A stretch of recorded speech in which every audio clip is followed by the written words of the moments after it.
जी अस्सलाम वालेकुम एवरीवन। कैसे आप सब खैरियत से? आज हमारा जो है ओरिएंटेशन सेशन है बेसिकली। और इसमें मैं आज आपको कंप्लीटली बताऊंगा कि थ्रू आउट 4 मंथ्स के कोर्स में हमने स्टार्ट कहाँ से लेना है और एंड कहाँ पर होगा। इस कोर्स से आपकी क्या एक एक्सपेक्टेशंस होंगी, पहले तो वो मैं डिफाइन कर दूंगा। कौन कौन सी एक्सपेक्टेशंस हम आपकी मीट कर सकते हैं और करेंगे। और फिर कुछ एक्सपेक्टेशंस आपसे सुन लूंगा कि जी आप क्या एक्सपेक्ट करते हैं इस कोर्स से। अच्छा, स्टार्ट में मैं पहले सबसे पहले जो है कोर्स को या ओरिएंटेशन सेशन को कंप्लीटली डिफाइन करूंगा। और हम सेशन के एंड में आपके जितने भी क्वेरीज हैं, जितने भी क्वेश्चंस हैं, वो एड्रेस कर दूंगा मैं। राइट। तो ड्यूरिंग द सेशन कोशिश कीजिएगा कि क्वेश्चंस अपने जो है राइट डाउन कर लें। तो विद हो सकता है कि ड्यूरिंग द सेशन ही वो थोड़ा सा आगे चल के आपके एड्रेस हो जाए। लेकिन अगर फिर भी नहीं होते तो लास्ट जो हमने सेशन जो रखा है इसके बाद, वो टोटल आपके क्वेश्चन एंड आंसर्स का सेशन है। उसमें आप जो भी क्वेश्चन करना चाहें with related to this CTA course, तो वो आप कर सकते हैं। ठीक है जी। अच्छा, सबसे पहले तो आईसीटी है क्या? आप लोगों में से किन किन लोगों ने आईसीटी को किसी रेफरेंस के थ्रू सुना है, या डायरेक्टली आप लोगों ने एडवर्टाइजमेंट के थ्रू या किसी दूसरे सोर्स के थ्रू सुना है? एडवर्टाइजमेंट। एडवर्टाइजमेंट। सब एडवर्टाइजमेंट है ऑलमोस्ट। जी। अच्छा जी। चले, बेसिकली आईसीटी जो है 2021 में स्टार्ट हुआ था। और हमारे जो समझ लें कि पाइनियर हैं इस इंस्टीट्यूट के, हु इज सर राय बिशारत। और 2021 में हम लोगों ने ऑनलाइन ट्रेनिंग देना स्टार्ट की। एंड करते करते अल्हम्दुलिल्लाह आज हमारे ऑलमोस्ट इस पाकिस्तान के 4 सिटीज़, मेजर सिटीज़ में कैंपसेस हैं, जिसमें हम ऑनलाइन एंड ऑफलाइन दोनों ट्रेनिंग्स प्रोवाइड करें। ऑनलाइन तो चले अक्रॉस पाकिस्तान ही चल रही है, बट ऑफलाइन जो चैलेंज ट्रेनिंग्स जो है वो कराची, लाहौर, पेशावर एंड इस्लामाबाद में फुल फ्लेजेड चल रही है। ठीक है जी। अच्छा जी, कोर्स सीटीए का जो है बेसिकली वो इस तरीके से, अभी तो मैं आपको जनरल ओवरव्यू देता हूँ, फिर मैं आपको डिस्क्राइब भी कर दूंगा डिटेल में कि है क्या। बेसिकली इसमें आपका एक कॉरपोरेट सेक्टर है, आपने बिजनेस रजिस्ट्रेशन करनी कैसे है। सेकेंडली, इसके साथ साथ जब आप बिजनेस रजिस्टर कर लेते हैं तो बिजनेस की कुछ कंप्लाइंसेस होती हैं। उन कंप्लाइंसेस को कौन रेगुलेट करता है, उनकी कंप्लाइंसेस हैं क्या, उनकी कंप्लाइंसेस आपने करनी कैसे, करनी कब है, वो सब आप जो है कॉरपोरेट के सिलेबस में या कॉरपोरेट के आप समझ लें कि कोर्स में सीखेंगे। जिसमें हम आपको मैं अगर सिंपली अगर बात बताऊं तो जी, सोल प्रोप्राइटरशिप पे बिजनेस कैसे रजिस्टर्ड करना है, नंबर 1। सेकेंडली, आपने पार्टनरशिप फर्म कैसे रजिस्टर करनी है। उसके बाद हमारे पास कौन सी लेजिस्लेशन है, कौन सा लॉ है जो उसको बैक कर दे।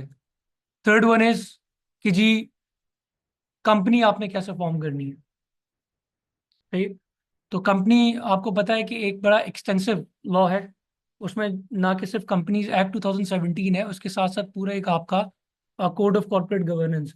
जाहिर बात है हम उस कोड ऑफ कॉर्पोरेट गवर्नेंस को इंटायरली तो कवर नहीं कर सकते, लेकिन जो 90% एज अ कंसल्टेंट या जो लोग कहीं काम कर रहे हैं, तो वो 90 से 95% चीज़ें वहाँ पर कवर हो गई। क्योंकि code of corporate governance majorly जो है वो लिस्टेड कंपनी पे अप्लाई होता है। तो आप अगर आप फील्ड में हैं और आपने देखा है तो 90% जो है, अगर रेशो देख लें हम, तो रेशो पीवीटी कंपनीज का है, प्राइवेट लिमिटेड कंपनीज का।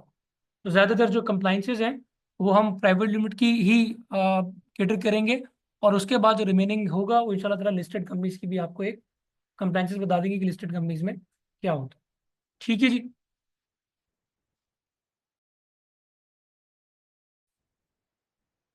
अच्छा, आईसीटी जो है वो बेसिकली एससीसीबी से रजिस्टर्ड एक इंस्टीट्यूट है, एफबीआर से रजिस्टर्ड है, और आईपीओ से भी रजिस्टर्ड है, एंड चैम्बर ऑफ कॉमर्स, जहाँ जो कि जिस जिस सिटी के अंदर हमारे ऑफिस है वहाँ के रिस्पेक्टिव चैम्बर से रजिस्ट्रेशन है। मैं ऑलरेडी आपको बता चुका हूँ कि आईसीटी इस वक्त जो है पाकिस्तान में 4 सिटीज़ के अंदर जो है ऑपरेट कर रहा है। इस्लामाबाद, लाहौर, पेशावर एंड कराची, जहाँ पर जो है ट्रेनिंग्स दी जा रही हैं। अच्छा जी, सीटीए के अलावा हम और क्या कोर्सेज करवा रहे हैं? हमारे पास जो टैक्स से रिलेटेड कोर्सेज हैं वो ना कि सिर्फ पाकिस्तान के टैक्स से रिलेटेड है। अगर आप यूएस टैक्सेशन का कोर्स करना चाहते हैं तो वो भी आईसीटी कंडक्ट कर रहा है उसकी क्लासेस। अगर आप पाकिस्तान की बात करें तो we have already CTA. UK की बात करें तो हमारे पास वहाँ पे वैट का कॉन्सेप्ट होता है। वहाँ पे यूके वैट के जो इंटायर कोर्स है वो भी यहाँ पर आपको पढ़ाया जा रहा है। अच्छा जी, अगर मैं यूए की बात करूं तो यूए में आप सबको पता है कि 2018 एंड 19 से वैट का कॉन्सेप्ट वहाँ पे अप्लाई हो गया कंपनीज के लिए। और इस साल जो है फर्स्ट टाइम जो है फाइलिंग्स होने के लिए जा रही है। तो वहाँ पर भी अभी एक बहुत बड़ा गैप है जॉब के हवाले से। जो लोग टैक्स की तरफ जाना चाहते हैं यूएई में, उनके लिए ये जो कोर्स है कॉर्पोरेट इसका वैट का यूएई के लिए, तो वो बहुत अच्छा कोर्स है। जो लोग यूएई में ये काम करना, क्योंकि देखें यूएई जो है बेसिकली, अब अगर ये यूएई ने इम्प्लीमेंट किया है तो आहिस्ता आहिस्ता करते करते जितनी भी आपकी जीसीसी हैं वहाँ पर ये आहिस्ता आहिस्ता इम्प्लीमेंट हो जाएगा। राइट, वैट का जो कॉन्सेप्ट है। अच्छा जी, इसके साथ साथ एडवांस टैक्स लिटिगेशन का कोर्स हमारे पास है। बेसिकली टैक्स का जब आप कोर्स करेंगे तो उसमें आप ये देखेंगे कि एक साइड तो है जिसमें आप टैक्स प्रिपरेशन कर रहे हैं या टैक्स एडवाइजरी कर रहे हैं। राइट, टैक्स प्लानिंग करके दे रहे हैं, फाइलिंग्स कर रहे हैं, कंप्लाइंसेस कर रहे हैं। और एक हमारे पास पार्ट ऐसा है कि जिसमें आपको उन कंप्लाइंसेस या उन, ये कह लें कि अगर आपने कोई वायोलेशन की है तो उसके अगेंस्ट आपको नोटिस रिसीव होते हैं। वो नोटिस फिर आपने उनका रिप्लाई देना है। फिर अगर आपके अगेंस्ट कोई एडवर्स ऑर्डर आ जाता है तो उसको आपने चैलेंज कैसे करना है। आपके पास कौन कौन से फॉर्म्स अवेलेबल हैं उसको चैलेंज करने के लिए। अप टू, अगर मैं बात करूं कि कमिश्नर इनलैंड रेवेन्यू से लेके सुप्रीम कोर्ट तक आपके पास फॉरम है कि आप उस ऑर्डर को चैलेंज कर सकते हैं। तो उसके लिए जारी बात है, एक टैक्स प्रिपेयर का कोर्स है समथिंग डिफरेंट। और एटीएल जो एडवांस टैक्स लिटिगेशन है कि आपने लिटिगेशन कैसे करनी है, वो केस आपने वहाँ पे फाइट कैसे करना है, दैट इज समथिंग डिफरेंट। तो अगर जो लोग यहाँ पर, अगर वो लॉयर्स हैं और ऑलरेडी लॉ में प्रैक्टिस कर रहे हैं या लॉ के स्टूडेंट्स हैं, तो उनके लिए फिर ये एक बेहतर ऑप्शन होता है कि आप टैक्स लिटिगेशन की तरफ जाएं।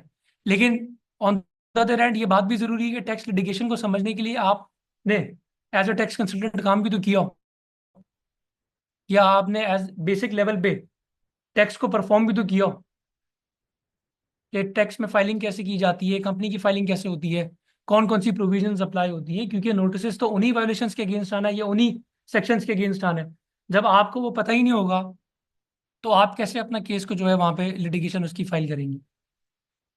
तो जो हमारे हजरात लॉयर्स हैं उनके लिए इन दोनों का कॉम्बिनेशन सीटीए प्लस एटीएल ये बेस्ट है। क्योंकि ऑन वन हैंड वो लोग टैक्स रिटर्न फाइल कर रहे होंगे, ऑन द अदर हैंड यही लिटिगेशन के मैटर्स वो सुप्रीम कोर्ट तक देख रहे होंगे। तो उसमें आपके पास ये समझ लें कि एक बहुत बड़ा स्पेस जो है अवेलेबल है जहाँ पे आप काम ले भी सकते हैं, काम कर भी सकते हैं। ठीक है जी। अच्छा, इसके अलावा हमारे पास इंपोर्ट एंड एक्सपोर्ट का कोर्स भी है। जो लोग इंपोर्ट एंड एक्सपोर्ट का बिजनेस करना चाहते हैं, क्योंकि इंपोर्ट एक्सपोर्ट एक ऐसा बिजनेस है जिसके अंदर बिजनेस से ज़्यादा डॉक्यूमेंटेशन है। कि आपने अगर इंपोर्ट करनी है तो आपने जीडी कैसे फाइल करनी है, आपने क्या क्या डॉक्यूमेंटेशन वहाँ से करने हैं, एक्सपोर्ट करना है तो आपने क्या डॉक्यूमेंटेशन करनी है। तो वो डॉक्यूमेंटेशन बेसिकली एक समझ लें कि बैंक बैंक के साथ जो डॉक्यूमेंटेशन है वो बहुत ज़्यादा रीग्रेस डॉक्यूमेंटेशन है। तो वो डॉक्यूमेंटेशन होती क्या है, किस पर्पज़ के लिए यूज़ होती है, आपने कैसे करनी है, वो सब इंपोर्ट एंड एक्सपोर्ट के कोर्स के अंदर आपको सिखाया और पढ़ाया जाता है। इसके अलावा तीन चार कोर्सेज और भी अभी न्यूली लॉन्च हुए हैं। उसमें हमारे पास एक टैक्स प्रिपेयरर का कोर्स है जिसमें आपके पास एक बैक एंड पे इनकम टैक्स ऑर्डिनेंस या सेल्स टैक्स एक्ट की नॉलेज होना ज़रूरी है। अगर आपके पास वो लॉ, वो नॉलेज है तो आपने पोर्टल कैसे नेविगेट करना है, फाइलिंग्स कैसे करनी है, तो वो आप उसमें सीख सकते हैं। जिन लोगों का ये समझने का ऑब्जेक्टिव ये है कि मुझे लॉ पता है, मुझे जस्ट पोर्टल को नेविगेट करना है, फाइलिंग्स कैसे करनी है, सिस्टम मैंने यूज़ करना है, उनके लिए टैक्स प्रिपेयर जो है वो बेस्ट है, बिल्कुल उसमें उनको बेनिफिट देगा वो। राइट। और कुछ लोग ऐसे हैं, जैसे अगर मैं लॉयर्स की बात करूं, अगर वो टैक्स में प्रैक्टिस करना चाह रहे हैं, तो उसके लिए मैं आपको एक चीज़ थोड़ा सा बता दूं कि टैक्स हमेशा जो है ना अकाउंट्स के साथ लिंक होता है। अगर आपको अकाउंटिंग की बेसिक नॉलेज भी नहीं है तो टैक्स आपके लिए समझना मुश्किल हो जाएगा।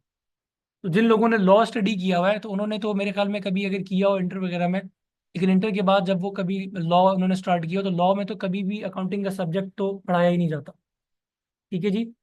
तो इस चीज को भी कैटर करने के लिए एक सेपरेट कोर्स आया कि फाइनेंस फॉर लॉयर्स। ठीक है, या नॉन फाइनेंशियल बैकग्राउंड जिनका उनके लिए। लेकिन एक चीज ये भी आपको मैं बता दूं कि सीटीए का जो कोर्स है उसके अंदर हमने 1 से 2 क्लासेस अकाउंटिंग की क्लासेस भी रखी हैं, जिसमें आपकी जो अकाउंटिंग के बेसिक कॉन्सेप्ट्स हैं वो क्लियर हो जाए।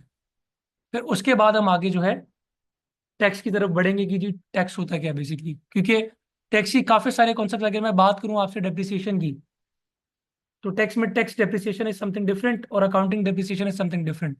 जब तक आपको अकाउंटिंग डेप्रिसिएशन ही नहीं पता होगी तो आप टैक्स डेप्रिसिएशन कैसे समझ सकेंगे।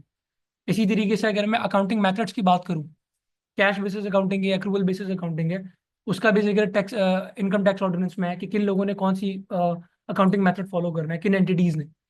तो ये चीज़ें जो बेसिक चीज़ें हैं जो इनकम टैक्स से लिंक हो रही हैं, तो वो भी हम इंशाल्लाह ताला इसके अंदर कवर कर लेंगे। लेकिन अगर आप और एडवांस लेवल में उसको पढ़ना चाहते हैं फाइनेंस को, तो वो वहाँ पर भी ये कोर्स हमारे पास डिज़ाइन हुआ है और इसके कोर्स पढ़ाया और सिखाया जा रहा है। अच्छा जी, ये चीज़ तो मुझे आपको सबसे पहले बतानी चाहिए थी, ये प्रेजेंटेशन के बीच में ही आ गई। तो मेरा नाम बेसिकली शहीर मिर्ज़ा है और मैं बेसिकली इस फील्ड से ऑलमोस्ट 8-9 साल से लिंक हूँ। और I am running my own firm right now. और अल्हम्दुलिल्लाह जो है 200-300+ क्लाइंट्स जो है वो मेरे एनुअली जिनकी फाइलिंग्स वगैरह करते हैं और कॉर्पोरेट के इनके चीज़ें देखते हैं, फाइलिंग से related income tax, sales tax, ये डिफरेंट उनकी अकाउंटिंग की जितनी भी चीज़ें वो सब हम वहाँ पे देख रहे हैं। अप टू द लिटिगेशन जितने भी मैटर्स हैं वो इसी फर्म के थ्रू मैं सारी चीज़ें देख रहा हूँ। तो इंशाल्लाह जो आपको मैं ट्रेनिंग दूंगा वो मैंने ही देनी है, इंटायर 4 मंथ्स। वो इनकम टैक्स से रिलेटेड हो, अकाउंट से रिलेटेड हो, सेल्स टैक्स से रिलेटेड हो, ट्रेडमार्क से रिलेटेड हो, चैम्बर ऑफ कॉमर्स से, वो सारी इन्फॉर्मेशन मैंने ही आपको यहाँ पर प्रोपिगेट करनी है। ठीक है जी। तो ट्रेनिंग के लिए सबसे पहली चीज़ जो है वो बहुत ज़रूरी है क्योंकि आपको पता होगा आपका ट्रेनर कौन है। तो आप कहीं भी किसी भी चीज़ की ट्रेनिंग लेने के लिए जा रहे हैं तो you must know who is the trainer. तो अगर फील्ड से या उस एक्सपर्टीज का ट्रेनर नहीं है तो फिर वो ट्रेनिंग किसी में समझ लें कि आपको अगर 100% बेनिफिट होना है तो वो 30-40% तक आपको बेनिफिट होगा। बट इंशाल्लाह ताला प्रैक्टिकली जो है चीज़ों को कनेक्ट करके थ्योरी के साथ कनेक्ट करेंगे। ऐसा नहीं है कि हम जो है सिर्फ लॉ ही पढ़ते जाएंगे, पहले प्रैक्टिकली इन चीज़ों को देखेंगे, साथ साथ उसका लॉ भी, उसके जो सेक्शन है उसको कवर करेंगे। अच्छा जी, कोर्स प्लान क्या है मैंने आपको पहले बता दिया कि जी ब्रीफली मैंने आपको डिस्क्राइब किया है। यहाँ पर ये चीज़ें मेंशन है कि हमने कॉर्पोरेट लॉ को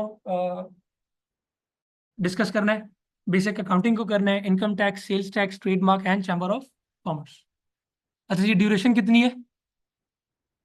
4 मंथ्स। टोटल इसको 60 क्रेडिट आवर्स में डिवाइड किया गया, जिसमें अगर मैं इसकी क्लासेस अगर मैं बाइफरकेट करूँ तो ट्वाइस अ वीक जो है क्लास आपकी कंडक्ट की जाएगी। और उसमें ऑलमोस्ट जो है 1.5 से 2 घंटे की क्लास होती है वीक में। ठीक है। और क्लास जो है हमारी वो ऑनलाइन भी साथ कंडक्ट हो रही होती है और साथ साथ यहाँ पर ऑफलाइन तो लेक्चर चल ही रहा होता है। तो फॉर एग्जांपल अगर कोई बंदा किसी दिन ना आ सके तो वो अपनी उसी प्लेस से या घर से ऑफिस से बैठ के वहाँ से ऑनलाइन ट्रेनिंग ले सकते हैं। तो ये भी प्रॉब्लम नहीं है। फोकस मैं आपको पहले ही बता चुका हूँ कि फोकस हमने सिर्फ इसको क्या सीए के पेपर या एसीसी का पेपर या किसी अकाउंट्स के पेपर की तरह यहाँ पर हमने तैयारी नहीं करनी है। हमने बेसिकली समझना ये है कि प्रैक्टिकली चीज़ें कैसे परफॉर्म होती है इंडस्ट्री में। आप सबको पता होगा, अगर जो लोग टैक्स में काम करेंगे सबको पता है कि जी कितने हेड्स ऑफ इनकम है। अब वो हेड्स ऑफ इनकम होते कहाँ पर है, देखना कहाँ पर है, कैसे एंटी रजिस्टर करना है, रिटर्न की फाइलिंग कैसे करनी है, कौन सी फिगर कहाँ पर आएगी, वो सब चीज़ें आपने इसी सब्जेक्ट के थ्रू ही, इसी ट्रेनिंग, इसी कोर्स के थ्रू ही आपने देखनी है। सही जी। तो हमारा मेन फोकस जो है वो प्रैक्टिकल है rather देन थ्योरी। हाँ, स्टार्टिंग में आपको ये लग सकता है कि जी सर ने जो कहा था ओरिएंटेशन में कि हम जी सारी चीज़ें प्रैक्टिकली लेकर चलेंगे। तो ये चीज़ याद रखिएगा कि किसी भी चीज़ की बेस बनाने के लिए थोड़ी सी जो है ना सब्जेक्टिव क्लासेस आ सकती हैं। क्योंकि अगर मैं इनकम टैक्स की बात करूं, मैं अगर आपको पोर्टल अभी ओपन करके दिखाता हूं, उसमें काफ़ी सारी ऐसी टर्मिनोलॉजीज लिखी हुई हैं जो इनकम टैक्स ऑर्डिनेंस में लिखी हुई हैं। अब जब तक आपको उसकी टर्मिनोलॉजी का मतलब नहीं पता, आपको उसका कॉन्सेप्ट नहीं पता, आप वहां पर कैसे लिखेंगे? देखिए, टैक्स एडवाइजर बनने में और टैक्स प्रिपेयर बनने में फ़र्क है। वो आपने चूज करना है क्या बनना है आपने। टैक्स एडवाइजर बनना है तो पहले आपको लॉ के साथ फिर प्रैक्टिकल सारी चीजें देखनी है। जस्ट टैक्स प्रिपेयर बनना है कि जस्ट मैं पीसी लेके बैठ जाऊं, मुझे डाटा दे दीजिए और मैं फीड कर दूं बैठ के, तो वो एक सेपरेट कहानी है। कि वो तो आप ये समझें कि आप 5 से 6 क्लासेस के अंदर भी आप उसके अंदर जो सारी चीजें समझ लेंगे, उसके बाद आपकी प्रैक्टिस है कि आप प्रैक्टिस के अंदर करें। ठीक है जी। तो मेरी सजेशन यही है कि rather than becoming a tax prepare, tax advisor का आप फोकस रखें कि हमने टैक्स एडवाइजर बनना है। क्योंकि ग्रोथ भी उसी में है और आपको फायदा भी उसी में ही होगा। टैक्स प्रिपेयर अगर मैं मार्केट में बात करूं तो ऐसे बहुत से लोग हैं, हमारे पास जो हमारे जूनियर स्टाफ काम कर रहे हैं, ऐसे बहुत से लोग हैं जिनको कुछ नहीं पता। बस उनको इतना पता है कि ये डाटा है मेरा, यहाँ पर मैंने ये चीज़ पुटअप करनी है, उससे ज़्यादा नहीं पता। तो अगर आप सीटीए के कोर्स में आए तो आपका मेन फोकस तो ये होना चाहिए कि लॉ के साथ साथ प्रैक्टिकली चीज़ें जो है वो हमने देखनी है। ठीक है जी।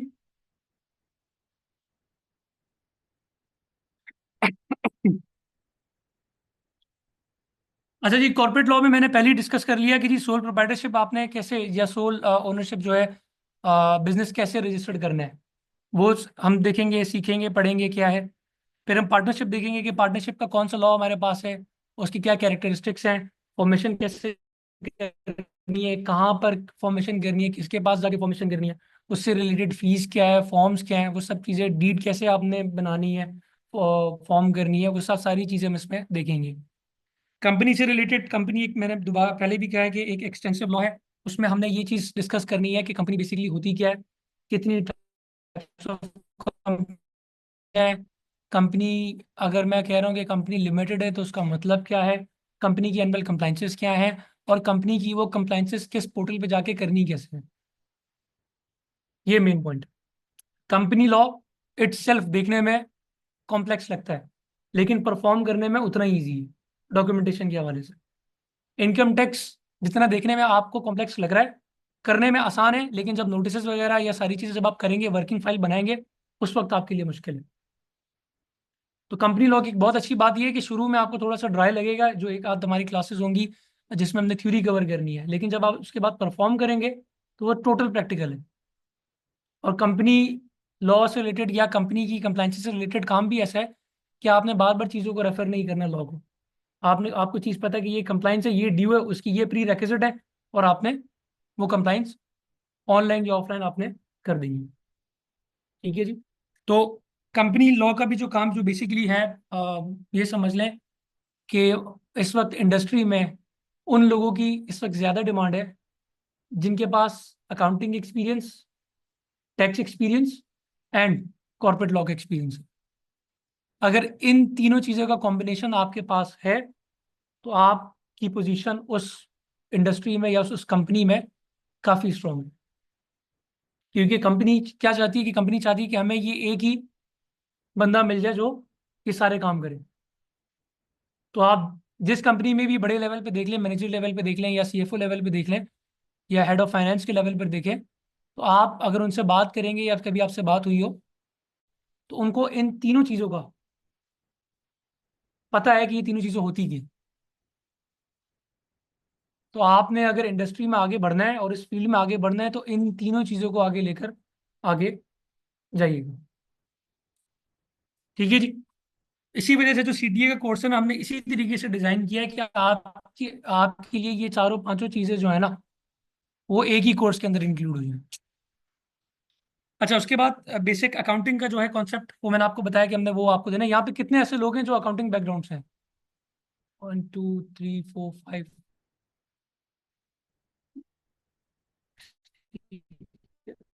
लॉ बैकग्राउंड से कौन कौन है?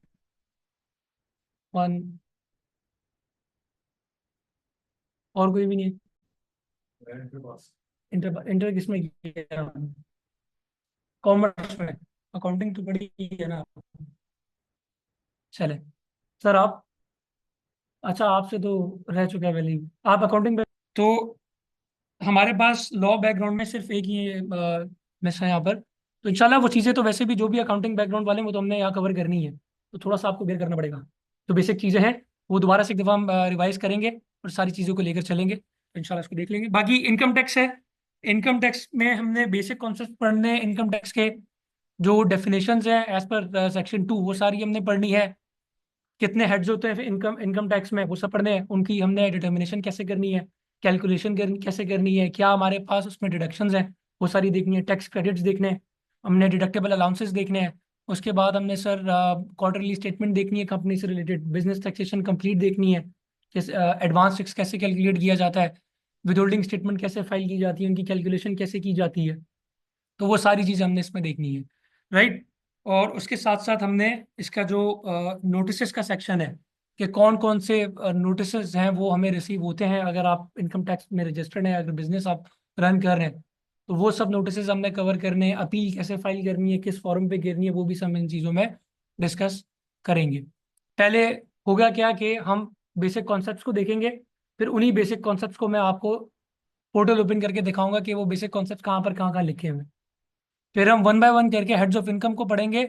जैसे ही हमारा हेड ऑफ इनकम कंप्लीट होगा हम डायरेक्टली पोर्टल पे आ जाएंगे कि जी उस हेड ऑफ इनकम में आपने फीडिंग कैसे करनी है। इसी तरीके से हम 5 वर्ड्स में ही काम करेंगे। विदहोल्डिंग स्टेटमेंट भी हम प्रैक्टिकली क्लास में आप अपने लैपटॉप से लेकर आएंगे, उसको परफॉर्म करेंगे। मैं आपको डाटा प्रोवाइड करूंगा, आपने खुद वो सारी चीज़ें करनी होंगी, तो आप वो मेरे सामने परफॉर्म करेंगे। सेक्शन 147 एडवांस टैक्स किस किस ने करना है, क्यों करना है, वो भी हम कैलकुलेशन यहीं पर करेंगे। ठीक है जी।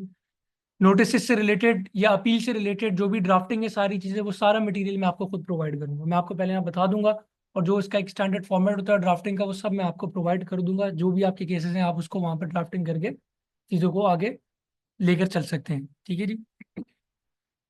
अच्छा जी, अब अगर मैं बात करूँ सेल्स टैक्स की, तो सेल्स टैक्स बेसिकली हमारा जो है ऑलमोस्ट इतना बड़ा टॉपिक तो नहीं है, लेकिन इंतहाई कॉम्प्लिकेटेड टॉपिक है। कौन कौन लोग यहाँ पर सेल्स टैक्स में पहले प्रैक्टिस कर चुके हैं या कर रहे हैं, किसी कंपनी में या किसी एज अ कंसल्टेंट जी? नॉलेज है आप, पहले पढ़ा है वो आपने as a subject sales tax.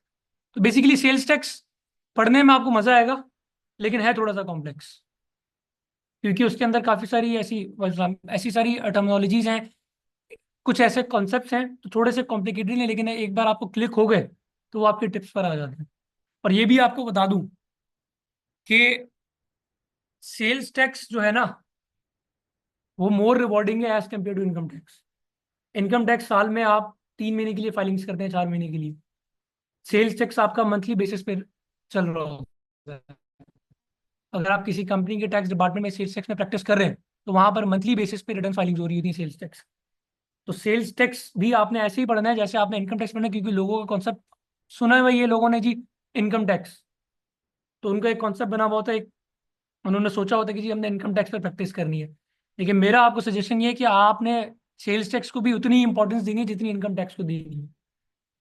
क्योंकि बीइंग अ कंसल्टेंट मैं आपको बता रहा हूँ कि सेल्स टैक्स फाइनेंशियली भी आपको ज़्यादा रिवॉर्ड करेगा। क्योंकि क्यों मैंने आपको बोला, क्योंकि ये देखने में है तो सिंपल, लेकिन थोड़ा सा कॉम्प्लिकेटेड है। क्योंकि इसके एसआरओज, इसमें नोटिफिकेशंस, इसमें जो अपडेशंस है ना वो ऑलमोस्ट डेली बेसिस पे आती हैं। तो जितना आप अपने आप को अपडेट रखेंगे लॉ से, चीज़ों से, नोटिफिकेशन से, सर्कुलर से, उतना आपके लिए बेहतर है। ठीक है जी। अच्छा, next one is we have trademark. Trademark के बारे में किसी को कोई नॉलेज? आपने तो शायद लॉ में पढ़ा होगा, सर आपको नॉलेज है?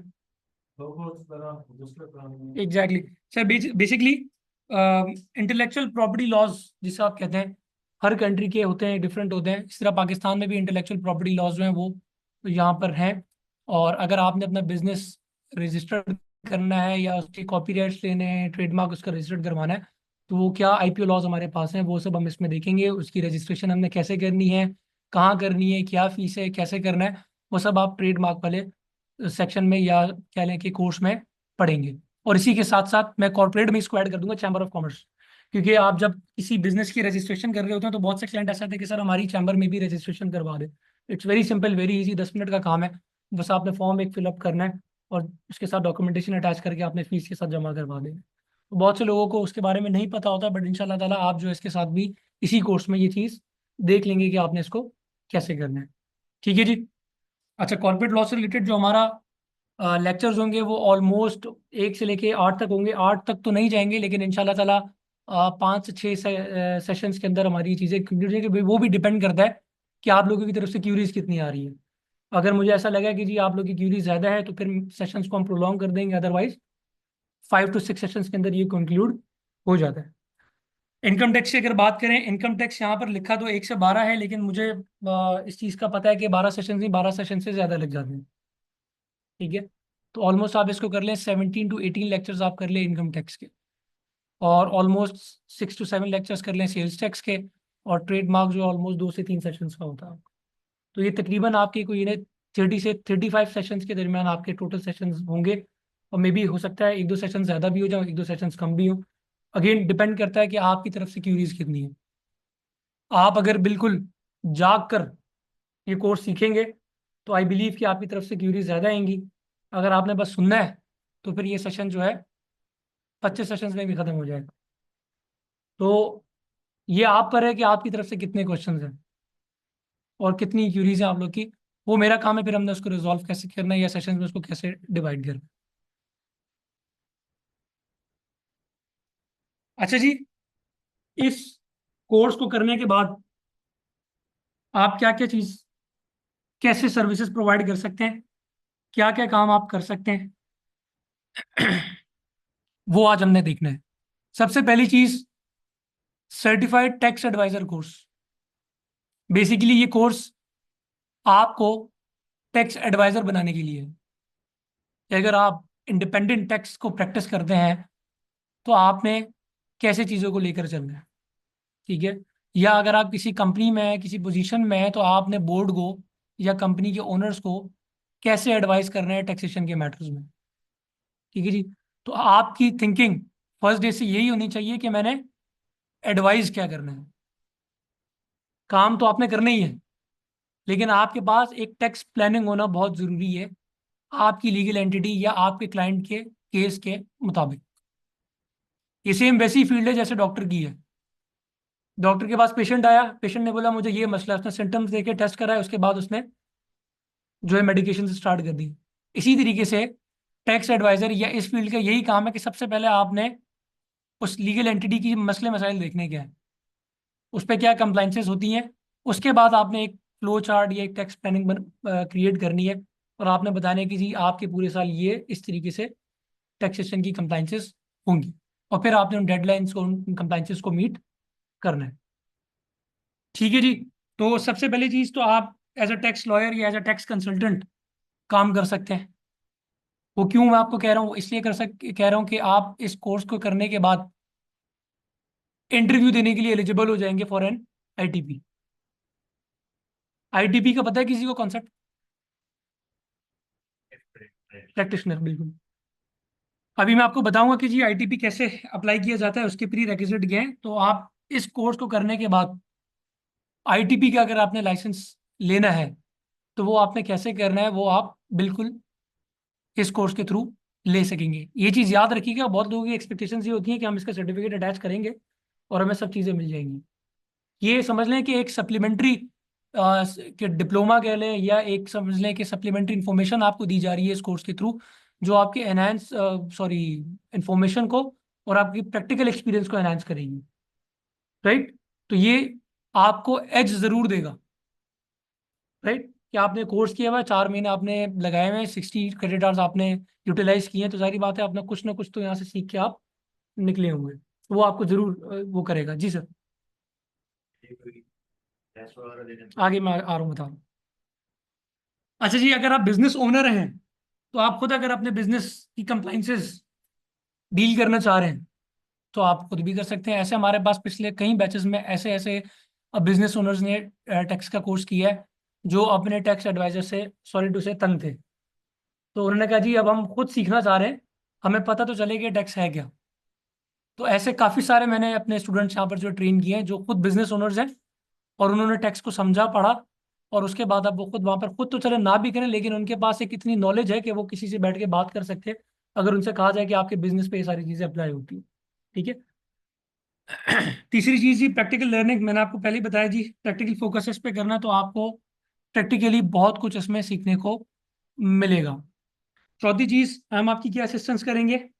आईटीपी का लाइसेंस आपको ऑब्टेन करने के लिए हम आपकी पूरी पूरी असिस्टेंस और हेल्प करेंगे, क्योंकि मैं खुद इस प्रोसेस से गुजर चुका हूँ। तो मैं आपको बेहतर तरीके से बता सकता हूँ कि वहाँ होता क्या है, कैसे आपने अप्लाई करना है, इंटरव्यू आपने कैसे देना है, क्या होगा। तो वो सारी चीज़ें मैं आपको यहाँ पर, हमारी असिस्टेंस आपके साथ रहेगी कोर्स ख़त्म होने के बाद। जैसे ही कोर्स ख़त्म होगा तो जो लोग इंटरेस्टेड होंगे आईटीपी का लाइसेंस अवेल करने के लिए, तो वो उनको मैं असिस्टेंस जो है वो यहाँ पर हम देंगे कि आपने कैसे चीज़ों को करना है। राइट जी। इनकम टैक्स प्रैक्टिशनर का लाइसेंस है सर। Basically as a tax practitioner practice करने के लिए आपको आईटीपी के लाइसेंस की ज़रूरत है। अगर आप इंडिपेंडेंट टैक्स प्रैक्टिस कर रहे हैं, अगर आप अपनी फर्म ओपन करना चाह रहे हैं, लोगों को टैक्स सर्विसेज देना चाह रहे हैं, कंसल्टेशन देना चाह रहे हैं, तो आपके पास आईटीपी का लाइसेंस होना ज़रूरी है। अब सवाल यहाँ पर यह आता है कि सर आपने देखा होगा बहुत से लोग ऐसे जो चलते फिरते काम कर रहे हैं, लेकिन अगर आपने कोई सही काम करना है, तरीके का काम करना है, और आपने अपने नाम के साथ कोई क्रेडिबिलिटी अटैच करनी है, तो आपके पास एटलीस्ट आईटीबी का लाइसेंस तो होना चाहिए, एक्सेप्ट योर क्वालिफिकेशंस। क्योंकि ये फील्ड ऐसी है, आज 8-9 साल की एक्सपीरियंस के बाद भी कोई नया क्लाइंट जब हमारे पास आता है, वो तो हमसे यही सवाल करते हैं, सर आप कौन है? डायरेक्ट ये सवाल होता है। आप चार्टर्ड अकाउंटेंट हैं, आप लॉयर हैं, तो आप अपनी सीट के पीछे आईटीबी के लाइसेंस साइन कर दीजिएगा। तो जब वो आपसे सवाल करें तो आप उनको दिखा दीजिए मैं एफबीआर का रजिस्टर्ड इनकम टैक्स प्रैक्टिशनर हूँ, और इसके साथ साथ आप कराची टैक्स बार की मेंबरशिप भी ले लीजिए। तो दो एक ऑथेंटिक चीजें हो जाएंगी कि जी मैं इनका मेंबर भी हूँ, मेरे पास आईटीबी का लाइसेंस भी है, मैं ऑथराइज हूँ।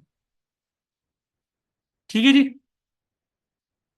अच्छा, इस कोर्स को करने के बाद हमारी आपके साथ जो असिस्टेंस रहेगी वो ऑलमोस्ट 6 मंथ्स रहेगी। पहले तो 4 महीने आप हमारे साथ वैसी ट्रेनिंग मैं आपको दे रहूँगा, और उसके बाद भी ऑलमोस्ट 6 मंथ्स आप जो है हमारे साथ अटैच होंगे, ग्रुप्स बने हुए होंगे, और ग्रुप्स में जो भी आपकी क्वेरी है वो एड्रेस कर दी जाएगी। इसमें एक और चीज़ बताता चलूँ, ये 6 मंथ तो यहाँ पर लिखा ही रह गया है। आज तक जो पहला बैच भी था हमारा, आज तक हम उनको असिस्टेंस दे ही रहे हैं। आज भी अगर कोई क्यूरी आती है ग्रुप में तो हम उसको रिजॉल्व कर देते हैं, और अगर किसी को कुछ चीज़ समझ ना भी आ रही हो तो वो यहाँ पर आके पूछ लेते हैं। और समटाइम्स ऐसा भी होता है कि वो मेरे ऑफिस में भी बैठे होते हैं, सर ये केस हमें समझ में नहीं आ रहा। तो इंस्टीट्यूट की तरफ से भी आपको पूरी की पूरी सपोर्ट है, और पर्सनल कैपेसिटी में भी मेरी पूरी की पूरी सपोर्ट भी आपके साथ है कि अगर आपकी क्यूरी है, कुछ मसला है, तो वो ज़रूर हम इसको हल या इसको रिजॉल्व करवा देते हैं। ठीक है जी। तो ऐसा मत सोचिएगा कि आपने यहाँ से कोर्स कर लिया और कोर्स करने के बाद जो है आईसीडी आपको भूल गया। तो ऐसा सिनेरियो नहीं है। तो आपका हमारे साथ जो है व्हाट्सएप पे ग्रुप बना रहेगा, उसमें जो भी आपकी क्यूरीज, जो भी मसले मसाइल होंगे वो सब वहाँ पर होंगे। जो फर्स्ट बैच था उससे लेके अभी तक भी हम उनके जो है मसले मसाइल जो है रिजॉल्व कर रहे हैं। ठीक है जी। अच्छा जी, अब सवाल ये था कि जी आईटीपी है क्या? कॉन्सेप्ट तो मैंने आपको बता दिया। बेसिकली आईटीपी एक लाइसेंस, जैसे ड्राइविंग का लाइसेंस, इसी तरह टैक्स प्रैक्टिस करने एक लाइसेंस आईटीपी वो आपको लेना पड़ता है। कौन देगा सर जी? वो एफबीआर आपको अवार्ड करेगा। किन किन को अवार्ड करेगा? ठीक है जी। अब मैं आपको ये बात बता दूं कि जिन लोगों ने सीए कंप्लीट किया हुआ है, मेंबर है आई कैप के, एसीसी कंप्लीट किया हुआ है, मेंबर है एसीसी के, सिमा कंप्लीट किया हुआ है, सिमा के कंप्लीट मेंबर है, राइट, और लॉ किया हुआ है, ठीक है, तो इन 4 बंदों को, या एमबीए किया हुआ है और उनके पास अपना रेलिवेंट एक्सपीरियंस है, तो इन 4 से 5 बंदों को आईटीपी का लाइसेंस लेने की जरूरत नहीं है, बेस्ड ऑन द क्वालिफिकेशन। कि अगर किसी ने लॉ किया हुआ है, चार्टर्ड अकाउंटेंट है, एसीसी मेंबर है, सिमा मेंबर है, या एमबीए किया हुआ इन फाइनेंस, ठीक है जी, तो उसको जरूरत नहीं है आईटीपी का लाइसेंस लेने के लिए।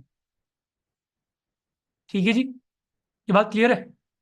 अब आते हैं वो हजरात कि जिन्होंने बीकॉम किया हुआ है, एमकॉम किया हुआ है, या सीए उन्होंने ये कह लें कि पार्टली क्वालिफाई किया हुआ है, या ACCA पार्टली क्वालिफाई किया हुआ है या CMA पार्टली क्वालिफाई किया हुआ है, तो उनके लिए क्या है। तो जिन लोगों ने बीकॉम किया हुआ है वो बीकॉम की बेसिस पे 1 साल का अपना एक्सपीरियंस शो करके ITP का लाइसेंस ले सकते हैं। ठीक है जी। MCOM किया हुआ है तो वो लोग भी इसकी बेसिस पे ITP का लाइसेंस अप्लाई कर सकते हैं, लेकिन उनको ITP का लाइसेंस लेना होगा, बीकॉम को, MCOM को, BBA को। ठीक है जी। CA अगर पार्टली क्वालिफाइड है, कैफ तक उन्हें लेना होगा। CMA अगर फाइनलिस्ट है या ACCA फाइनलिस्ट है तो उनको भी ये ITP का लाइसेंस लेना पड़ेगा प्रैक्टिस करने के लिए। लेकिन जो कंप्लीट मेंबर है किसी अकाउंटिंग बॉडी के, तो उनको लेने की जरूरत नहीं। मैंने अभी आपसे बात की थी 1 ईयर का एक्सपीरियंस होना चाहिए फ्रॉम द टैक्स फॉर्म। तो 1 साल का आपके पास एक्सपीरियंस होना चाहिए जो आप अपनी एप्लीकेशन के साथ अटैच कर सकें कि जी मैंने 1 साल, ये मेरे पास इतनी प्रेस्क्राइब क्वालिफिकेशन है, ये मेरा रेलिवेंट एक्सपीरियंस है टैक्स फॉर्म में, और आप एप्लीकेशन के साथ जमा करवा दें। सिंपल सी एक एप्लीकेशन बननी है। वो एप्लीकेशन आपने बनानी की, जी मैं इसके लिए अप्लाई कर रहा हूँ, जो एक सिंपल सी एप्लीकेशन बनती है, कवरिंग लेटर आप कह लें। उसके साथ आपने अपनी क्वालिफिकेशन के डॉक्यूमेंट्स, अपने रेलिवेंट एक्सपीरियंस के डॉक्यूमेंट्स, जो भी सर्टिफिकेशन आपने की हैं वो सब डॉक्यूमेंट्स अटैच करके 500 रुपये का एक चालान है वो आपने जमा करवाना है। और ये आपने जमा करवा के एक एफिडेविट भी आपने अटैच करना है एक, वो भी फॉर्मेट में आपको दे दूंगा। वो अटैच करना है आपने शारे कमाल अतातुर्क पे, जो मेन ऑफिस है FBR का, देखा होगा आप सबने, आर्ट्स काउंसिल की बैक साइड, राइट। तो वहां पर आपने ये जमा करवाना है 11वीं फ्लोर पे। वहां पर अपना केस आप जमा कराएंगे और उसके बाद आप करेंगे वेट, और आप कयामत तक वेट करते रहेंगे, आपको कोई जवाब नहीं आएगा। तो आपने क्या करना है कि आपने खुद जाके अपने केस को फॉलो करना है। फाइल कहाँ गई है, किसके पास गई है, जब तक वो जिस कमिश्नर ने आपका इंटरव्यू लेना है वहां तक नहीं चली जाती, तब तक आपने पीछा नहीं छोड़ना। जब आपकी फाइल इंटरव्यूअर के पास चली जाएगी उसके बाद वो आपको टाइम और डेट बता देंगे कि आपका इस दिन जो है इंटरव्यू है। तो आपने इंटरव्यू के लिए उसी दिन उस टाइम पे अपेयर हो जाना है। और आपका वहाँ पर एक मे भी डिपेंड करता है, 10 मिनट का इंटरव्यू हो सकता है, 5 मिनट का हो सकता है, आधे घंटे का, डिपेंड करता है। तो आपने वहाँ जाके वो इंटरव्यू देना है। इंटरव्यू में ही आपको बता देंगे कि आप पास हैं या फेल, क्योंकि उन्हीं का डिस्क्रिप्शन है कि उन्होंने आपको पास करना है फेल करना है। कोई लिस्ट नहीं लगनी, कुछ नहीं होना, बस उन्होंने अप्रूवल देनी है, वो लिस्ट ऊपर जाएगी एंड उसके बाद आपका लाइसेंस इशू हो जाए। तो लॉ को प्रैक्टिस करने के लिए, सॉरी इंटरव्यू देने के लिए, ये CTA का जितना भी आप कोर्स करेंगे, तो बराए करम बराए मेहरबानी सब लोगों से एक गुजारिश ये है, गाइड बुक तो मैं आपको रेफर कर दूंगा, लेकिन खुद उसको समझने के लिए आप अपने पास भी कुछ की पॉइंट जो है ड्यूरिंग द लेक्चर नोट कर लीजिएगा। क्योंकि इंटरव्यू का कोई फॉर्मेट, कोई डिज़ाइन नहीं है, कहाँ से क्वेश्चन आएगा, कब आएगा, क्यों आएगा, कैसे आएगा। वो आपको इनकम टैक्स ऑर्डिनेंस से भी केस दे सकते हैं, वो सेल्स टैक्स एक्ट से भी दे सकते हैं, वो आपसे कोई कैलकुलेशन भी पूछ सकते हैं, वो आपसे कोई एक सेक्शन का सब क्लॉज भी पूछ सकते हैं। अब एक छोटी सी बात है, अब मैं आपको बताता हूँ डेप्रिसिएशन के केस के अंदर, आपको पता होगा जो अकाउंटिंग बैकग्राउंड है कि आपने डेप्रिसिएशन जो है कॉस्ट पे अप्लाई करनी होती है, राइट, एक्विजिशन कॉस्ट पे। अब टैक्स डेप्रिसिएशन के अंदर अगर आप अपने किसी एम्प्लॉय को या बोर्ड को गाड़ी दे रहे हैं तो उसकी कॉस्ट उन्होंने फिक्स की हुई है। ये क्वेश्चन मुझसे हुआ था कि आप हमें सिर्फ इतना बता दें कि वो जो डेप्रिसिएशन की अमाउंट फिक्स की हुई है वो कितनी है। तो मैं आपसे बता रहा हूँ कि इतना डिटेल में जाके भी कोई एक चीज निकाल के आपके सामने रख सकते हैं कि आप हमें ये बता दें। लेकिन लोगों की क्या वो होता है, फोकस होता है कि जी हम जो मेन मेन सेक्शन है वो बस करके चले हैं। वो तो आपने करने ही करने हैं, लेकिन जो साथ साथ छोटी छोटी चीजें वो मैं ड्यूरिंग द लेक्चर आपको हाईलाइट करवा दूंगा कि ये इंटरव्यू में आ सकती हैं। तो वो भी आपने हाईलाइट कर लेनी है, उसको देख लेना कि कैसे कहना। दूसरा मैं आपको गाइड बुक भी बता दूंगा, वो आप परचेज कर लीजिएगा, उससे भी आपकी काफ़ी हेल्प हो जाएगी। तो उसमें डरने वाली कोई बात नहीं है सर। ये तो सब हो गई बातें जो किताब में लिखी हुई हैं। प्रैक्टिकली जाएंगे तो बहुत चीज़ें आपको डिफरेंट नजर आएंगी। हो सकता है आप वहाँ जाएं, आप अप्लाई करें, आपको कोई ऑफर दे, सर लाएं 50,000 रुपये दें, मैं आपका लाइसेंस करवा दें। ना 1 लाख रुपए दे मैं आपको लाइसेंस करवा देता हूँ। तो आप उस ट्रैक पे मत जाइएगा। जब आपने कोर्स कर लिया होगा तो मैं ये बिलीव करता हूँ कि आप वहाँ जाके इंटरव्यू देने के लिए बिल्कुल रेडी होंगे आप। तो ये भी एडवाइस है कि पहले ही से डिसाइड कर लीजिएगा कि आपने करना है क्या। यहाँ से जैसे ही आप फ्री हो आप वहाँ आईटीपी के इंटरव्यू दे दें, क्योंकि आपने यहाँ फ्रेशली चीज़ें कवर की भी होंगी, तो आप उन सारी चीज़ों को कवर करने के बाद आप वहाँ पर कर लें, लेकिन नोट्स ज़रूर बनाइएगा जी। ये वाला तो सर्टिफिकेट सर मेरे ख्याल में है, मैं अभी देख लेता हूँ। इसका है इनकम टैक्स रूल्स 2002, और उसमें जो है सेक्शन 223 है आई गेस। ये application section 223 income tax ordinance का ये है जी।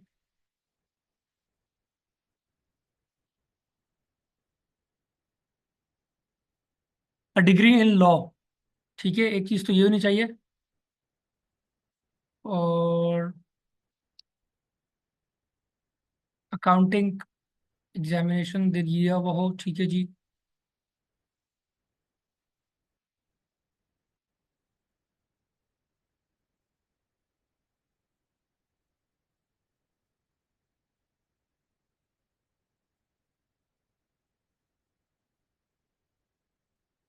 अच्छा, ये रूल 86 आप पढ़ लीजिएगा, इनकम टैक्स रूल्स 2002। एमबीए के लिए आपको देना पड़ेगा, इंटरव्यू देना पड़ेगा आप। फाइनेंस में किया हुआ आपने, देना पड़ेगा।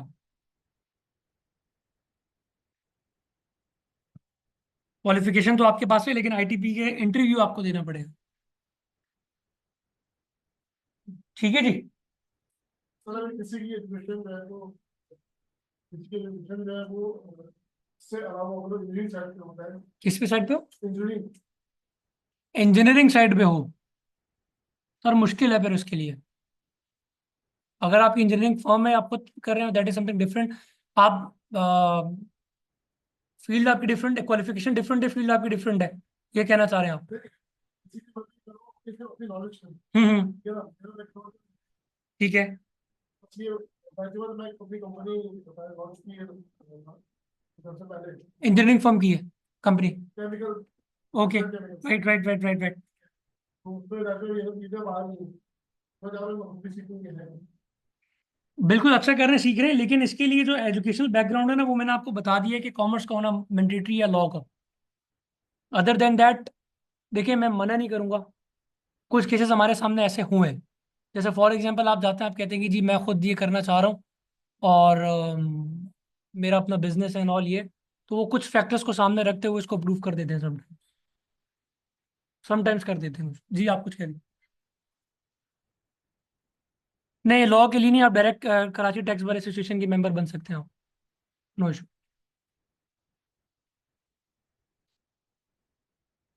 ठीक है जी। अ, अब आपका जो कोई क्वेश्चन है, जितने भी क्वेश्चंस हैं वो अब आप मुझसे कर ले। क्या डाउट्स हैं आपके माइंड में, क्या एक्सपेक्टेशंस हैं, उसको हम देख लेते हैं जी सर। सर जैसे 1 ईयर का आपने कहा था कि टैक्स एक्सपीरियंस होना जरूरी है ना किसी भी फॉर्म में। अब जैसे मैं गवर्नमेंट एम्प्लॉय मैं तो किसी भी प्राइवेट फॉर्म में कर नहीं सकता टैक्स अपलोड। तो हम्म। मेरे लिए क्या सोल्यूशन है? सर आपके लिए यही सजेशन है कि आप जो है, आपकी क्वालिफिकेशन क्या है सर? मैं बीकॉम किया है। बीकॉम किया हुआ है, तो बीकॉम की बेसिस पे तो आप कर सकते हैं, और गवर्नमेंट एम्प्लॉय वहाँ मसला बन सकता है आपके लिए। अच्छा। वहाँ मसला बन सकता है, लेकिन इतना बड़ा इशू नहीं है, आप उसके बगैर भी थोड़ा बहुत आप चीज़ें कर सकते हैं। देखिए मैं आपको बता दूं, ये सारी बातें जो मैं आपसे कर रहा हूँ, ये है जी सिराते मुस्तकीम, सही। ठीक है जी। अदर देन डैट ऐसे लोग आपको बहुत मिलेंगे जो कहीं पे जॉब्स कर रहे हैं, जिनके पास लाइसेंस भी नहीं है। तो ऐसे लोग भी मिलेंगे जिन्होंने फॉर्म्स ओपन की भी और कोई आईटीबी का लाइसेंस नथिंग, कुछ भी नहीं, just based on the experience वो सारे काम कर रहे हैं। तो तब भी आप उस लोकल फर्म्स को भी कर रहे हैं यार। एक्चुअली मैं आपको बताऊं, पर्सनली एक्सपीरियंस से बता रहा हूँ, ऐसे लोग भी देखे कि समटाइम्स हमारे हमारे से ज़्यादा बेहतर क्लाइंट उनके पास भी बैठे हुए होते हैं कुछ। तो it depends on the experience, क्योंकि बंदे के एक्सपीरियंस का, मिसाल के तौर पर मैं अगर किसी को बोलूँ कि अगर किसी ने सीए कंप्लीट नहीं किया हुआ कुछ इनिशियल पेपर दिए मैं, और वो ऑडिट फर्म में चला गया था, और वहाँ पे उसने जो है टैक्स में प्रैक्टिस की है, वहाँ से अब निकला है, और उसने जो है अपनी एक टैक्स फर्म स्टार्ट कर ली है। आईटीपी का लाइसेंस नहीं है, लेकिन उसके पास एक इतनी बड़ी इंडोर्समेंट है, रिकग्निशन है, कि उसकी बेसिस पे उसके पास वो बिजनेस आ रहा होगा। तो ऐसे बहुत से लोग हैं। फिर ये काम आपको पता है ज़्यादातर रेफरेंस पे आपको मिलता है, वो रेफरेंस के अंदर फिर वो चीज़ इतनी ज़्यादा जो है सामने आती नहीं है। लेकिन आप प्रॉपर किसी कंपनी के पास प्रपोजल लेकर जा रहे हैं कि हम आपकी कंपनी की कंप्लाइंसेस करेंगे, सारी चीज़ें करेंगे, तो वहाँ पर ये चीज़ ज़रूर आएगी कि आप खुद कौन है, आपकी फर्म रजिस्टर्ड है या आप खुद रजिस्टर्ड है या नहीं है। तो सर आपका नाम? मेरा ना जी, सफीउल्लाह। सफीउल्लाह साहब, इतना बड़ा मसला नहीं है, अच्छा, मैं आपको बता रहा हूँ। क्योंकि मुझे तो लाइसेंस लेना है आईटीपी का। आईटीपी तो मैं देखें, वो आप वहाँ पर कर सकते हैं, इतना बड़ा इशू नहीं है, वो हो जाता है। अच्छा वो आप उनको बता सकते हैं कि मैं ये कर रहा हूँ, कि मैंने जॉब अभी छोड़नी है। आप ये भी कर सकते हैं कि मैं with in during these months में जॉब छोड़ने छोड़ने वाला हूँ, विद इन 2-3 मंथ्स, तो मुझे आईटीपी का लाइसेंस होना ज़रूरी है, और उसके बाद मैं काम करूँगा।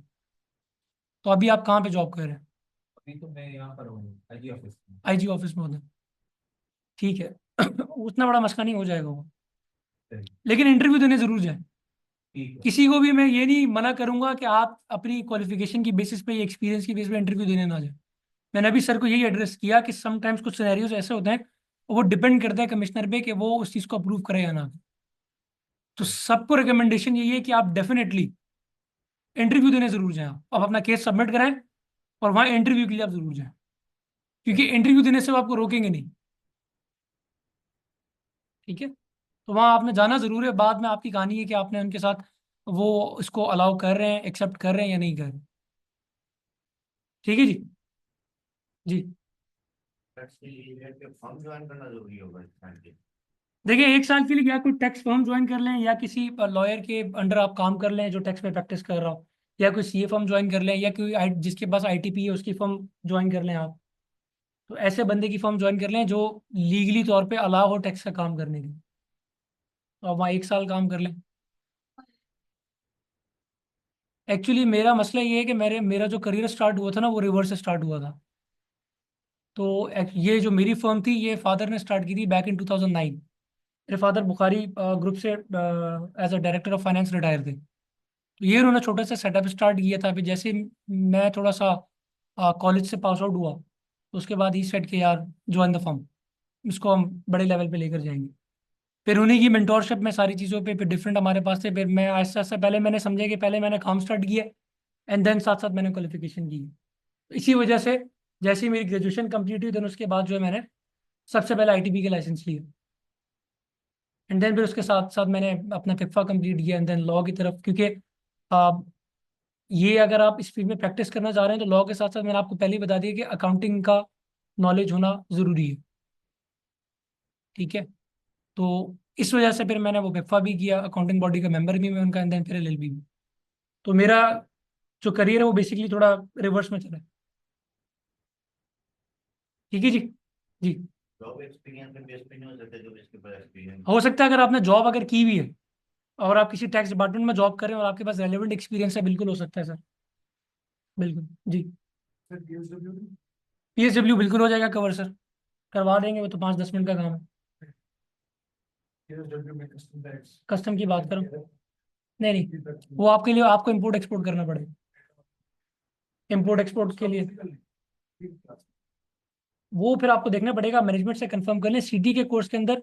पीएसडब्ल्यू अगर आप लोग कहते हैं तो मैं रजिस्ट्रेशन वगैरह तक आपको बता दूंगा, बट टैरिफ क्या है, कस्टम्स में कैसे डील करना है, उसमें आपको इम्पोर्ट एक्सपोर्ट में एनरोल करना पड़ेगा। इम्पोर्ट एक्सपोर्ट ना, इस कोर्स के अंदर नहीं है, वो आपको इम्पोर्ट एक्सपोर्ट करना पड़ेगा। नहीं, सीटीए में नहीं, सॉरी, नहीं टैक्स नहीं है ना सर, वो टैक्स देखें अब सर, वो ड्यूटी है बेसिकली, वो ड्यूटी है। तो टैक्स जो है ना बेसिकली, हम यहाँ पर जो कवर कर रहे हैं वो direct and indirect tax cover कर रहे हैं। कस्टम्स के लिए या इंपोर्ट एक्सपोर्ट के लिए जीडी फाइल करना है, वहां पर कस्टम से कैसे डील करना है, क्या करना है, वो इंपोर्ट एक्सपोर्ट का डोमेन है। वहाँ पे उसमें वो भी सिखाते हैं कि कस्टम एजेंट कैसे बनना बिल्कुल बिल्कुल, वो इंपोर्ट एक्सपोर्ट के अंदर जितना आपने, आपके पास उसका पूरा जो कंटेंट्स होंगे वो होंगे आपके पास, आपने देखे। हाँ है। तरीके से मैंने ये भी बात की क्योंकि पीएसडब्ल्यू असल में मेरी अपनी कंपनी है, जी, एसएससी कंपनी, जी, खुद ही रजिस्टर कराई। ठीक है, अभी पीएसडब्ल्यू में थोड़ा इशू आ गया, पीएसडब्ल्यू का आईडी बन गई है, लेकिन अब जीडी फाइल करना वो सारे सर जीडी फाइल करने के लिए तो आपको अपना कोई कस्टम एजेंट हायर करना पड़ेगा ना, वो आपने खुद करना है, तो उसके लिए आप इम्पोर्ट एक्सपोर्ट में एनरोल करें। क्लियरिंग एजेंट होता है बेसिकली, वो क्लियरिंग एजेंट ही सारे काम आपके करता है, आपसे आईडी पासवर्ड ले लेगा सारे कर, लेकिन अगर आप खुद करना चाह रहे हैं तो आई वुड रिकमेंड कि आप इम्पोर्ट एक्सपोर्ट में करें। बहुत ज़्यादा नहीं कर रहे हैं, कम कर रहे हैं, बहुत ज़्यादा नहीं है। इनकम टैक्स, सेल्स टैक्स से रिलेटेड आपको सारी नॉलेज यहाँ से मिल जाएगी, बट अगर आप उससे रिलेटेड नॉलेज लेना चाह रहे हैं, रिग्रेस आपको नॉलेज चाहिए, इन डेप्थ नॉलेज चाहिए, तो आप इम्पोर्ट एक्सपोर्ट में एनरोल करें। नहीं, इसमें नहीं, नहीं। देखिए, जो चीज़ है वो मैं आपको स्टार्टिंग में बता दूँ। सीटीए कोर्स बेसिकली टैक्स से रिलेटेड कोर्स है। टैक्स किस पे अप्लाई किया जाता है? इनकम पे। तो हम ये बात करेंगे कि आपकी इनकम जो आपने अर्न की है उसके क्या प्रोविजंस और उस पर टैक्स कितना अप्लाई होता है। जो आप बात करें जीडी की और सारी डॉक्यूमेंटेशन की, कस्टम्स में कैसे डील करना है, क्लियरिंग एजेंट कैसे बनना है, वो सब इम्पोर्ट एक्सपोर्ट में डील किया जाए। उसके लिए एक सेपरेट कोर्स है, आप वहाँ पे उसको दें। Same problem. नहीं, आई गेस कम है उसकी, ऑलमोस्ट मेरे ख्याल में 2 मंथ्स आई गेस। हाँ, वो देखिए, वो डिपेंड करता है ना, कुछ सर्कमस्टांसेस होते हैं, उसी हिसाब से जो है ऑनलाइन किया जाता है सारी चीज़ों को। सीटी की डिमांड है बेसिकली, ऑन ऑनलाइन या ऑन कैंपस जो डिमांड ज़्यादा है कि जी हमें बैठ कर यहाँ पर समझना है, क्योंकि जो सब्जेक्ट है वो थ्योरी भी है और कैलकुलेशंस भी हैं, तो कुछ लोगों को जो है ऑनलाइन समझ में नहीं आता। आईटीपी का जो लाइसेंस है जी, इस वेरिएशन का प्रॉब्लम। ये लाइफ टाइम होता है सर, लाइफ टाइम होता है। वंस आपको ये इशू हो गया, उसके बाद ये आपको जो है लाइफ टाइम आपके लिए दे दी जाएगी। आपने रिन्यू नहीं कराना, कुछ नहीं करना, अनटिल अनलेस आपने कोई ऐसा काम कर दिया जिसकी आपकी कंप्लेन हो गई और वो लाइसेंस आपका रिवोक या कैंसिल कर दिया गया, अदरवाइज ये लाइफ टाइम इंटरव्यू में एक दफा फेल हो गया दोबारा ट्राई दे सकते हैं, नो इशू। लेकिन इतने टाइम बाद दीजिएगा कि वो अगला बंदा ना चढ़ जाए ना। आप आज आप जाए, फिर आप 1 महीने बाद या 15-20 दिन के बाद चले जाए, फिर 20 दिन बाद चले जाए, थोड़ा रुक के प्रॉपर तैयारी करके जाइएगा।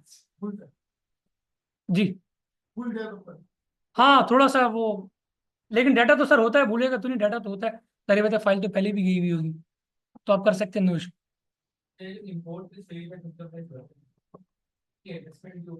इनपुट टैक्स एडजस्टमेंट, बिल्कुल सर, वो सेल्स टैक्स में कवर होगा, बिल्कुल सेल्स टैक्स आपका कंप्लीट कवर होगा सर, विद प्रैक्टिकल फाइलिंग। एक सेल टैक्स में बढ़ता है कि जीडी फाइल करते हैं उस टाइम तो वो भी इसमें आएगा या वो डिफरेंट है? देखिए, इंपोर्ट एक्सपोर्ट स्टेज पे ना सेल्स टैक्स अप्लाई कर दिया जाता है, लेकिन उसकी ट्रीटमेंट सेल्स टैक्स रिटर्न में की जाती है, ठीक है। उस वो तो एग्जाम्पशंस होती हैं कुछ के अंदर ना, वो वहां से कर देते हैं पीएसडब्ल्यू। जब आपकी जीडी फाइल होती है ना, जब आप सेल्स टैक्स रिटर्न ओपन करते हैं तो वहां पे जीडी आपकी आ रही होती है। वहाँ पे अपनी परचेज को क्लेम करते हैं, ठीक वो, तो जो सेल पे जैसे अगर मेरा मंथली जो बन रहा है वो उसमें खुद ही ऑटो आ जाता है सर, ऑटो आ जाता है सर, सर बिल्कुल। अब इफे कह रहे हैं सेल्स टैक्स आपको बेसिक से लेके एडवांस तक सारी चीजें जाएंगी कि सेल्स टैक्स है क्या, कैलकुलेशन कैसे होती है। मैंने स्टार्टिंग में क्यों कहा कि ये कॉम्प्लेक्स है, इसी बेसिस पे तो कहा कि सेल्स, मेन मकसद ये है कि सेल्स टैक्स लाइबिलिटी आपने कैलकुलेट कैसे करनी है। अब उस कैलकुलेशन के अंदर आउटपुट टैक्स भी है, इनपुट टैक्स भी है, और उसकी एडजस्टमेंट भी है, कैरी फॉरवर्ड भी है, रिफंड भी है। अब वो थियोरेटिकली जो चीज़ें मैं आपको बता दूंगा, फिर प्रैक्टिकली वो आप बोल रहे हैं कि ऑटो कैसे आएगा, वो मैं आपको सामने ओपन करके आपको बताऊंगा। सर सारी चीज़ आपको बताएंगी जाएंगी, बेफिक्र रहिए। वो लॉजिक वॉजिक जितने भी सेक्शन है वो सब आपको मैं कैलकुलेशन बेस्ड सब चीज़ें बताऊंगा। कुछ असाइनमेंट्स आप भी करेंगे, सारी चीज़ें मैंने नहीं कर रही, मैं आपको एक हद तक ट्रेनिंग दे सकता हूँ और दूंगा, उसके बाद आपकी मेहनत है। और ज़्यादा आपको ट्रेन करने के लिए मैं असाइनमेंट्स भी आपको दूंगा, और कुछ टेस्ट भी मैं आपसे इसी क्लास में ड्यूरिंग द क्लास कंडक्ट करवाऊंगा, ठीक है जी। तो जी, वो मैनेजमेंट आपको बताएगी, आप कल है या नेक्स्ट वीक है क्या है, वो सब आप मैनेजमेंट आपको बता देगा क्या है। और किसी का कोई क्वेश्चन? है 2 दिन। 2 दिन तो है सर, डेफिनेटली है, 2 दिन डेफिनेटली है। ओरिएंटेशन आज है, आप क्लास सॉरी कोर्स प्रॉपरली कब से स्टार्ट हो रहा है, नेक्स्ट वीक से या कल ही से कर रहे हैं, वो मैं भी कंफर्म कर लूंगा, तो देख लेंगे। मसला वो आपको वैसे में मैसेज आ जाना है, तो कोई इतना बड़ा मसला नहीं। और कोई क्वेश्चन? क्लियर? किसी का कोई क्वेश्चन नहीं है? बहुत कम क्वेश्चन है सर। वेदर के लिए और आईपीडी के लिए दोनों में फर्क क्या होगा? सर, ये दोनों का एक ही नाम है सर, आप डॉक्टर को कंसल्टेंट भी कहते हैं कंसल्टेंट आप डॉक्टर को, लॉयर को भी कंसल्टेंट आप कहते हैं? जी सर बिल्कुल, वो सारी चीजें मैं आपको बताऊंगा, कौन से नोटिस आ रहे हैं उनको रिप्लाई कैसे करना। एसएससी के हवाले से जो एनुअल फाइलिंग है, जी, उसमें जो बोर्ड इशू आ रहा है, लीव के जो इशूज हैं, काफी सारे इशूज हैं। उसको डिस्कस करेंगे। बिल्कुल सर करेंगे। जो मेरा लास्ट बैच गुजरा है वो तो तब गुजरा है जब लास्ट के 2 बैचेस जो गुजरे, जब लीव इन्फोर्स कर दिया गया था, और उसके बाद कितने इशूज हैं अभी तो 70% तो वहाँ पे मामला रिजॉल्व हो चुके हैं। वो हमने उस वक्त भी सारी चीज़ें की हैं। आपने ट्रांसफर किया, फिर स्केलिंग किया, अब उसमें 2 क्वेश्चन आ रहे हैं क्या, एक तो जो ऑलरेडी पहले आपने मोर देन 25,000 जी जी जी जी, और एक less than 25 lakh exactly. Form A भी करना है। उसमें 2 ऑप्शन आ रहे हैं, ट्रांसफर ऑफ शेयर्स और दूसरा आता है ड्यूरिंग द ईयर। आप ड्यूरिंग द ईयर वाले में जो आपने किया ना लेस देन 25%, आप ड्यूरिंग द ईयर वाले में जाके एंट्री करेंगे आप। करेंगे, लेकिन उसमें जो फॉर्मेट वो आ रहा है कि वो छोटे खा लिया मैंने, वो फिर देखना पड़ेगा क्या है, वो हम फिर केस टू केस भी देख सकते हैं। कोई प्रॉब्लम बना के टेक्स्ट वो आप कर सकते हैं। देखिए इसमें ये भी हमारे साथ भी अभी मेरे क्लाइंट्स के साथ ये इशू आया है कि कंपनी किसी और की है, नाम किसी और के आ रहे हैं। आप मिसाल के तौर पर अब्दुल्ला है कंपनी का ओनर, वहां पर लिखा रहा जमाल, वो हम परेशान कि ये क्या हो गया। फिर हम क्या करें कि उसको सबमिट तो कर रहे हैं, लेकिन साथ उसके अटैच करके एक एक्चुअल शेयर होल्डिंग पैटर्न, जो पैटर्न ऑफ शेयर होल्डिंग, वो अटैच करके दे देते हैं। फिर हम बात कर लेते हैं रजिस्ट्रार से कि सर ये इशू है, इसको आप पीछे से बैक एंड साइड से ठीक करवाएं एंड देन इसको एक्सेप्ट कीजिए। तो ये अभी इस साल भी प्रॉब्लम है, अगले साल भी रहेगा ये प्रॉब्लम। आहिस्ता आहिस्ता चीज़ें जो है ये चीज़ें रहेंगी। वो इंशाल्लाह जो भी आपके केसेस होंगे वो डिस्कस कर ली जाएंगे। ऐसा नहीं है कि हमने एक क्लास का वो किया।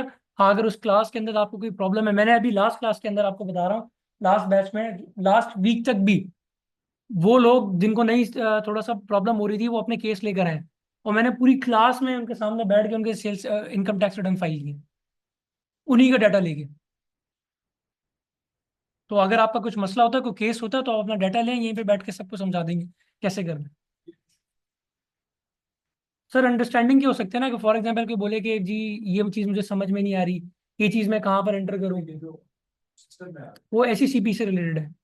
एसईसीपी का पता है आपको, जहाँ पे आप कंपनी रजिस्टर्ड करते हैं वहाँ पे फाइलिंग्स होती हैं, बेसिकली एनुअल फाइलिंग्स करनी पड़ती है। सिंगल मेंबर कंपनी के केस में नहीं होती हैं, फॉर्म में 9 होते हैं। कंपनी और प्राइवेट जी दोनों डिफरेंट है, आप शेयर को डिफरेंट सर, कंपनी की ना डिफरेंट काइंड्स होती है। वैसे मैं जनरली आपको अभी बता देता हूँ, एक होती है प्राइवेट लिमिटेड कंपनी और एक होती है पब्लिक लिमिटेड कंपनी। ठीक है, पब्लिक लिमिटेड के अंदर फर्दर 2 हैं, एक लिस्टेड और एक अनलिस्टेड। लिस्टेड का मतलब वो पब्लिक कंपनीज जिनके शेयर्स पाकिस्तान स्टॉक एक्सचेंज पर रजिस्टर्ड है, और अनलिस्टेड का मतलब वो पब्लिक कंपनीज जिनके शेयर्स पाकिस्तान स्टॉक एक्सचेंज पर रजिस्टर्ड नहीं है। ये फर्क है इसका, क्योंकि लिस्टेड कंपनीज की कंप्लाइंस बहुत ज़्यादा है, कोड ऑफ कॉर्पोरेट गवर्नेंस है, लिस्टेड स्टॉक एक्सचेंज के रेगुलेशंस हैं, आपके कंपनीज एक्ट है, फिर 3-4 रेगुलेशंस और हैं, उसके अंदर काफ़ी सारी चीज़ें। इसके अंदर जो ओनर होते हैं जिसका बोर्ड होता है, जी, इसमें कंपनी जो होती है, जो ओनर होते हैं उनका बोर्ड होगा शेयर। शेयर होल्डर्स कहते हैं उन्हें, बिल्कुल बिल्कुल शेयर होल्डर्स कहते हैं। जी, प्राइवेट में भी शेयर होल्डर्स होते हैं, पब्लिक में भी शेयर होल्डर्स होते हैं।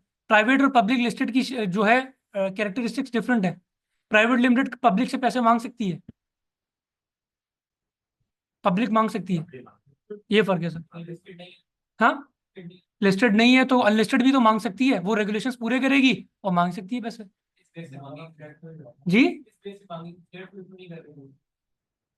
देखिए, पब्लिक जो कंपनी होती है ना, वो जेन्युइनली फर्स्ट टाइम जब रजिस्टर्ड होती है वो अनलिस्टेड ही होती है। उसके बाद आपको उसकी डिफरेंट कंप्लाइंस करनी पड़ती है, स्टॉक एक्सचेंज की रेगुलेशंस पूरी करनी पड़ती है, प्रोस्पेक्टस इशू करना पड़ता है। वो सब जब कंडीशन आप सब मीट कर लेते हैं ना, और उसके बाद आपका आईपीओ होता है, इनिशियल पब्लिक ऑफरिंग, उसके बाद आप कहलाते हैं कि जी आप लिस्टेड कंपनी है। उससे पहले आप कुछ भी करते रहें, आप अनलिस्टेड रहेंगे, पब्लिक से पैसे नहीं मांग सकते। पब्लिक से पैसे मांगने हैं, तो स्टॉक एक्सचेंज की भी रेगुलेशंस कंप्लीट करनी पड़ेंगी, प्लस एसईसीबी की भी रेगुलेशंस जो लिस्टेड कंपनी पे अप्लाई होती है वो पूरी करनी पड़ेंगी पब्लिक से पैसे लेने के लिए। IPO के लिए फिर भी लिए से जो रजिस्ट्रेशन है, कंपनी का होना होता है। सर ये बहुत लंबा टॉपिक है, कहाँ कहाँ से करवाना पड़ता है वो देखिए। सबसे पहले तो कंपनी बनेगी। कंपनी बनने के बाद जो फिर आपको पता है प्रोस्पेक्टस होता है, वो इशू होगा। उसके बाद आपने स्टॉक एक्सचेंज की जितनी भी रेगुलेशन है उनको मीट करना है, वहाँ पे रजिस्ट्रेशन करवानी है, उतना कैपिटल आपने शो करना है। ठीक है। सारी कंडीशंस को मीट करने के बाद फिर पूरी एक लंबी सी लिस्ट है, वो मैं आपको प्रोवाइड कर दूंगा। उसके बाद आपने जो है पब्लिक से पैसे मांगने की, अब आप पैसे लाएं, हम आपको शेयर देंगे। कंपनी का 3 साल तक रजिस्ट्रेशन होना जरूरी है, उसके बाद इसकी कंपनी प्राइवेट लिमिटेड है तो उसमें जाना है IPO में। जी जी, ये जरा कर 3 लें। साल तक रजिस्ट्रेशन करना जरूरी है। नहीं, ऐसा ऐसा तो कोई वो नहीं है। प्राइवेट लिमिटेड अगर कंपनी है वो पब्लिक पे जाना चाह रही है तो वो अपने आप को कन्वर्ट करवा ले पीबीटी से पब्लिक में, एंड देन वो काम स्टार्ट कर सकती है। तो कोई टाइम ड्यूरेशन नहीं, कोई प्रॉब्लम। कितना परसेंट शेयर जो है सर जस्ट सेकंड उनका जी।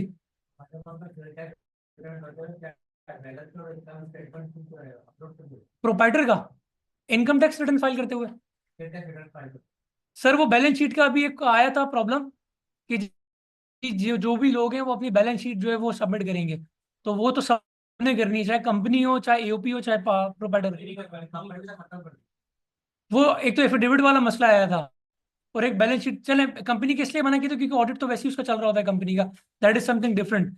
लेकिन अब ये मसला आ रहा है, ये बैलेंस शीट आपने करनी करनी है प्रोपाइटर के केस के अंदर भी। वो कैपिटल को देखने के लिए कि आपने कैपिटल कितना इन्वेस्ट किया कंपनी में। और ये भी आपका जो एसआरओ आया था मार्च के मंथ में, सर उसमें भी मसला आ रहा था, करनी है आपने, वो आप वहां पे शो करें। अभी 2-3 क्लाइंट्स ऐसे भी जिनके रिटर्न उन्होंने रोक दिए।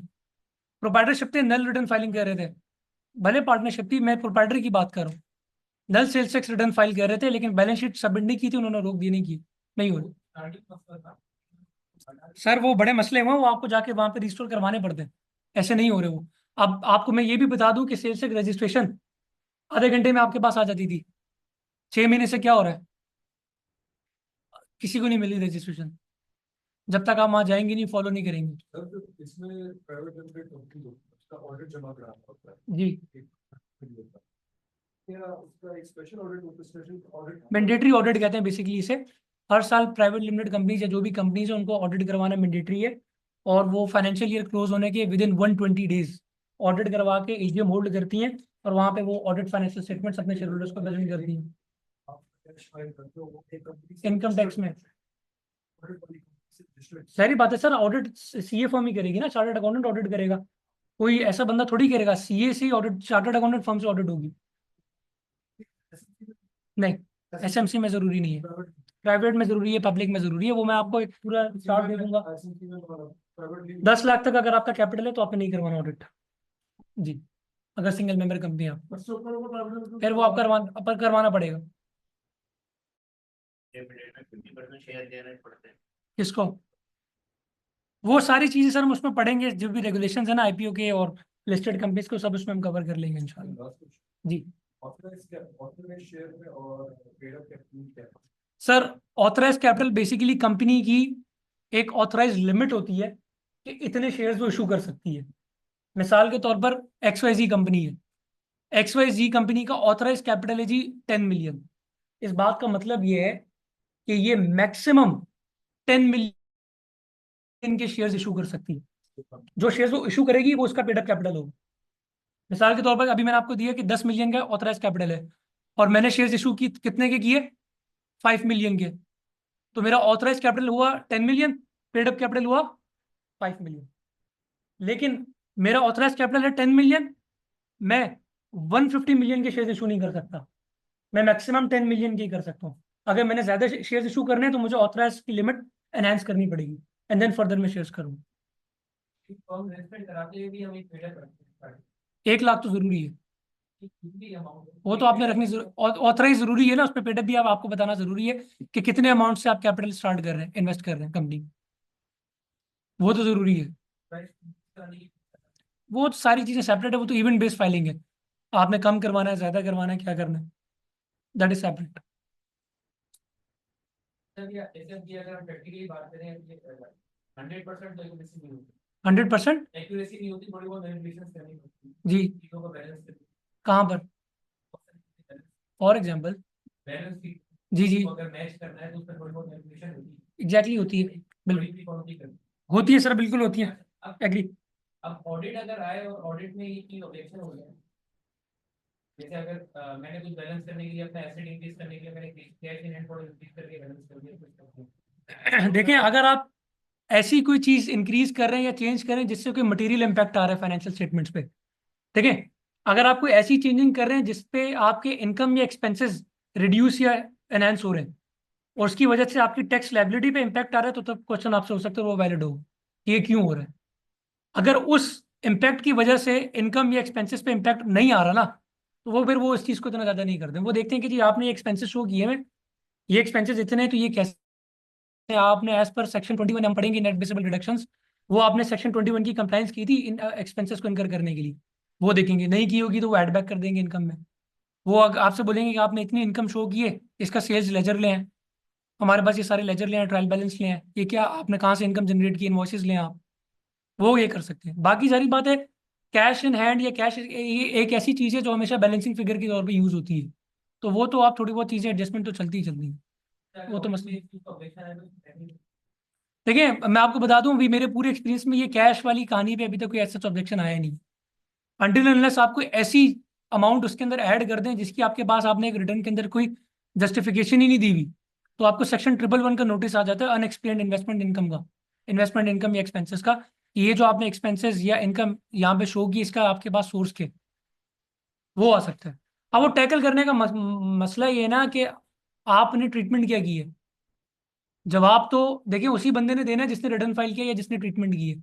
अब वो क्यों की है, पहले तो उस क्यों का मेरे पास जवाब होना जरूरी है। कैसे की है, क्या मसला था, फिर उसके कॉन्सिक्वेंसेस क्या है, वो सारी चीज़ों के आंसर आपके पास होंगे, तभी आप एक रिप्लाई बना के उनको दे सकते हैं। तो ये जो भी आपने काम करना है ना, ये सारी चीज़ों को आपने सामने रखते हुए कि अगर मैं ये काम कर रहा हूँ तो कल को अगर नोटिस आता है तो मैं इसका रिप्लाई कैसे दूंगा।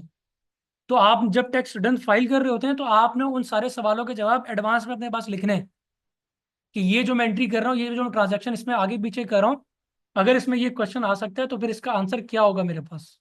ये नहीं कि 5 साल 4 साल के बाद ऑडिट आया तो अब आप ढूंढ रहे हैं फाइलें कि मैं इसका क्या जवाब दूँ।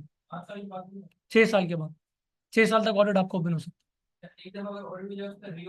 नहीं होता वो, नहीं कर सकते वो आपको।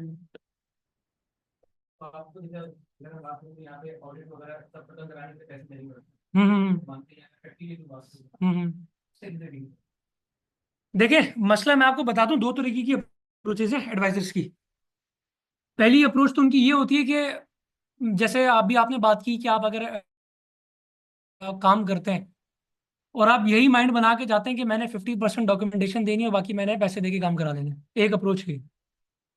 तो आप क्या करेंगे, आप यही रास्ता ढूंढेंगे कि जी किसी ना किसी तरीके से वो मुझे इस ट्रैक पर ले और हम बातचीत करके इसको खत्म कर लें। दूसरा तरीका ये होता है कि सर आपकी फाइल पूरी कंप्लीट है, कोई उसके अंदर मसला नहीं है, और अगर कुछ मसला है भी तो वो ऐसा मेजर नहीं है कि जिसकी वजह से उनका रेवेन्यू इम्पैक्ट हो रहा है, तो सर उस सिनेरियो के अंदर ऐसे कंसल्टेंट्स भी हैं जो वहां पर केस को फाइट कर दें। तो मेरा हमेशा सर आपको ये रिकमेंडेशन कह लें क्या एडवाइस कह लें, वो यही है कि जब भी आपको नोटिस आए ना सर, तो आप चुपचाप करके पहले डॉक्यूमेंट जमा करवा दें। जितने आपको नोटिस आते जाए, रिप्लाई आते जाए, आप डॉक्यूमेंट जमा कराते जाए। अगर आपको एक नोटिस, जी यार मसला ये है कि हमारे जो यहाँ पे आवाम के अंदर जो इतना ज़्यादा वो डर और खौफ बिठा दिया गया ना कि ये हो जाएगा, उसमें गलती कंसल्टेंट्स की भी है। वो इसलिए है क्योंकि कंसल्टेंट्स अपने मार्जिन भी रखे हुए होते हैं, समझ रहे। अब वो इधर क्लाइंट को भी डराते हैं, वो उधर भी वहाँ पे सेटलमेंट कर रहे होते हैं, वो बीच में अपनी चीज़ें भी कर रहे होते हैं, तो वो चीज़ एक चीज़ गलत होने भी नहीं देते। तो मसला सबसे बड़ा यही है। तो मैं आपको अपनी अगर प्रैक्टिस की बात करूँ, मैं ऑडिट के केसेस मेरे पास बहुत कम आते हैं, लेकिन अगर मैं करना चाहूँ ना, तो आज मेरे पास टैक्स रिटर्न फाइलिंग की केस बिल्कुल कम हो जाए और ऑडिट ऑडिट खुला हो। जिस कंसल्टेंट के पास टैक्स ऑडिट के केसेस का रेशो कम है ना, इसका मतलब ये है कि उसकी फाइलिंग बिल्कुल ठीक जा रही है। ऑडिट आता ही वही है जहाँ पे कोई बहुत बड़ी डिस्क्रिपेंसी होती है, ऐसे नहीं आता। पैरामीटर्स होते हैं, उन पैरामीटर्स पे सेलेक्ट किया जाता है केस को। ऐसे नहीं है कि वो उसने नाम देखा पढ़ते पढ़ते कहता है इसको उठा लो यार, इसको ऑडिट कर दो। कंप्यूटर बैलेट होता है, उसके पैरामीटर्स होते हैं, उन पैरामीटर्स पे केस को सेलेक्ट किया जाता है, एंड देन वो आता है। अब आपको एग्जांपल दे देता हूँ कि जी अब पिछले साल मैंने एक्सपेंसेस शो किए हुए 15 लाख के, और इस दफ़ा मैंने 50 लाख डायरेक्ट शो कर दिए। अब बिल्कुल इसमें 50% चार्जेस नोटिस आ सकते हैं, कैसे हो गए भाई, क्या किए। तो वो ऑडिट का नोटिस आपको बिल्कुल आ सकता है। वो बोलेगा जी आप अपने सारे अकाउंट्स ले आए, ये खर्चे आपने कहाँ किए हैं, इनकी जस्टिफिकेशन दे दें। एग्जैक्टली वही आपसे पूछेगा। बात आपकी बिल्कुल ठीक है सर। 50 to 70% मामला वहां पर ऐसे ही चल रहे हैं, लेकिन 30% के लेवरेज आपके पास है कि आप केस को लिंगर ऑन भी कर सकते हैं। वो उसने अगर आपसे 10 डॉक्यूमेंट्स मांगे तो आप उसको 5 दे दें, फिर आपसे 5 मांगते हैं तो 2 दे दें, फिर 3 मांग रहा है तो 1 दे दें। इसी तरीके से आप केसेस को लेके चलते हैं, देन आप जाके अपनी हियरिंग करते हैं, सारी चीजें जो भी होती हैं वो आपने करनी है। लेकिन ये बात भी आपकी ठीक है कि वहां पे पैसा देना पड़ता है, लेकिन आपकी कोशिश ये हो कि आप जितना इस केस को लटका सकते हैं आप लटकाएं। ये मैं आपको ओपनली बात कह रहा हूँ। मैं अब इसका इसका भी आपको जवाब दे रहा हूँ। मसला क्या होता है कि पहले दिन जाके आप उनके ऑफिस में हाजिरी दे देते, उन्होंने भेजा आपको लीगल नोटिस या नोटिस आपको भेजा, आप सिंपल नोटिस का रिप्लाई 7 डॉक्यूमेंट अटैच करें, नीचे काउंटर पे जमा करा दें। फंसता बंदा वहां है जब वो जाता है ऊपर, सर मैंने डॉक्यूमेंट जमा करा दिए, ये फाइल आप ले लें। उन्होंने आपको नोटिस भेजा है, नोटिस का रिप्लाई बनाया विद इन द डेट, जाके काउंटर पे जमा करा दें। कोई रिबटल होगा वो आपको फर्दर नोटिस दे देंगे। ये इशू होता है। मामला तो ऐसे देखें, सर वो थोड़ा डराते भी हैं, अगर आपको इतना बोलते भी नहीं, डायरेक्ट आपको 2 महीने देते हैं, डायरेक्ट बात करते गलत है ना। मैं आपको वही बात बता रहा हूँ ना, मैं आपको सच्ची बात बता रहा हूँ सर। मेरा एफबीआर में महीने में 2-3 चक्कर लगते हैं, और कुछ कंसल्टेंट या वकील ऐसे हैं जो 24 घंटे समझे वही होते हैं। हाँ, 24 घंटे वही हो गया ना सर, वो रोज वही है। वो आपको पता लग जाएगा क्यों है। आते जाते पूरे डिपार्टमेंट के लोग उनको सलाम कर रहे होंगे। हाँ, हम जाते हैं बार बार उनको इंट्रोडक्शन देते हैं सर हम ये, क्योंकि हम जाते कम है। हैं। रिसेंटली जो बात दिख रहा होगा कि हम लोगों ने एक कंपनी को मटेरियल बोला था, अब मटेरियल कंजम्पशन पे यूज होने अच्छा हमारा उनसे ग्रेड पीरियड था 90 डेज का। अब इनकम टैक्स का लॉ है कि 6 मंथ के अंदर पेमेंट करनी होगी। क्या किस चीज़ की? सेल्स टैक्स में बेसिकली। जी जी। अब वो मटेरियल अच्छा हम लोगों ने क्या होता है 90 डेज का, अब मटेरियल जो है ना उसका इशू था, हमने जब आगे अपने कस्टमर को दिया उसने डायरेक्ट उससे भी हमारा एनडीएस से क्रेडिट था, तो उसने मटेरियल कंज्यूम करने से पहले 60 डेज बाद जब उसने स्टार्टिंग की वहां पे कंज्यूम करना तो उसको इशू आया, तो उसने हमसे रेस कर दिया हमारे कंज्यूमर। यही हमने अपना जी जी। अब उसने बोला ठीक है मैं रिप्लाई करता हूँ। अच्छा तब तक हम इनवॉइस लिंक कर चुके थे और इनवॉइस आगे दे भी चुके थे। अब उसने कहा ठीक है मैं रिप्लाई करता हूँ, मैं नया मटेरियल इंपोर्ट करके आपको दे देता हूँ। ठीक है, अब वो उसने नया मटेरियल इंपोर्ट कर दिया तो 6 महीने से ऊपर चले गए। अब वो हमारे पास ऑडिट आया कि आपने इसकी पेमेंट बात नहीं किया, वहाँ आपकी जो टोटल अमाउंट है इसको हम आपकी एज इनकम ट्रीट करेंगे। तो ये वरना ये क्लाइंट इनवॉइसेस का केस बना है। अच्छा ठीक है, समझ गया। अब उससे उस पे ब्लैकमेलिंग यूज है। अब अभी अमाउंट है, इतनी बड़ी थी कि उसमें अगर हम ना करते तो आप फंस जाते हैं, समझ गए। देखिए सम ये अब इस सिनेरियो में क्या करें, एक एडवाइस मांग सर मैं देखिए, आप बोलेंगे यहाँ बैठ के मैं बिल्कुल जो है ईमानदारी वाली बातें कर रहा हूँ, टू बी वेरी ऑनेस्ट। हमारे पास भी ऐसे केस रहते हैं कि हम फंस जाते हैं, पर उसमें हम करते क्या है कि हम क्लाइंट को सामने बिठाते हैं कि सर ये यहाँ तक हमने केस फाइट कर दिया, अब ये रिक्वायरमेंट आ रही है। आप रिक्वायरमेंट आपने करनी है या हमारे थ्रू आपने करवानी है, समझ रहे हैं? तो पहले as a consultant, as an advisor अपने क्लाइंट के लिए थोड़ा सा रिलीफ दें, या अपनी कंपनी को रिलीफ दें, उसको फाइट करें। कुछ नहीं होगा सर, लोग डरते बहुत हैं, मैं आपको बता रहा हूँ, एडवाइजर तक डरते हैं कि हम वहां जाएंगे पता नहीं क्या हो जाएगा। कुछ भी नहीं होगा। आप उसको एक एक्सटेंट तक फाइट करें। आपको लगता है कि जी यहाँ पर इस चीज से बात नहीं होनी, अब क्लाइंट को या कंपनी को आप बता देंगे सर ये इशू है, ये करना है।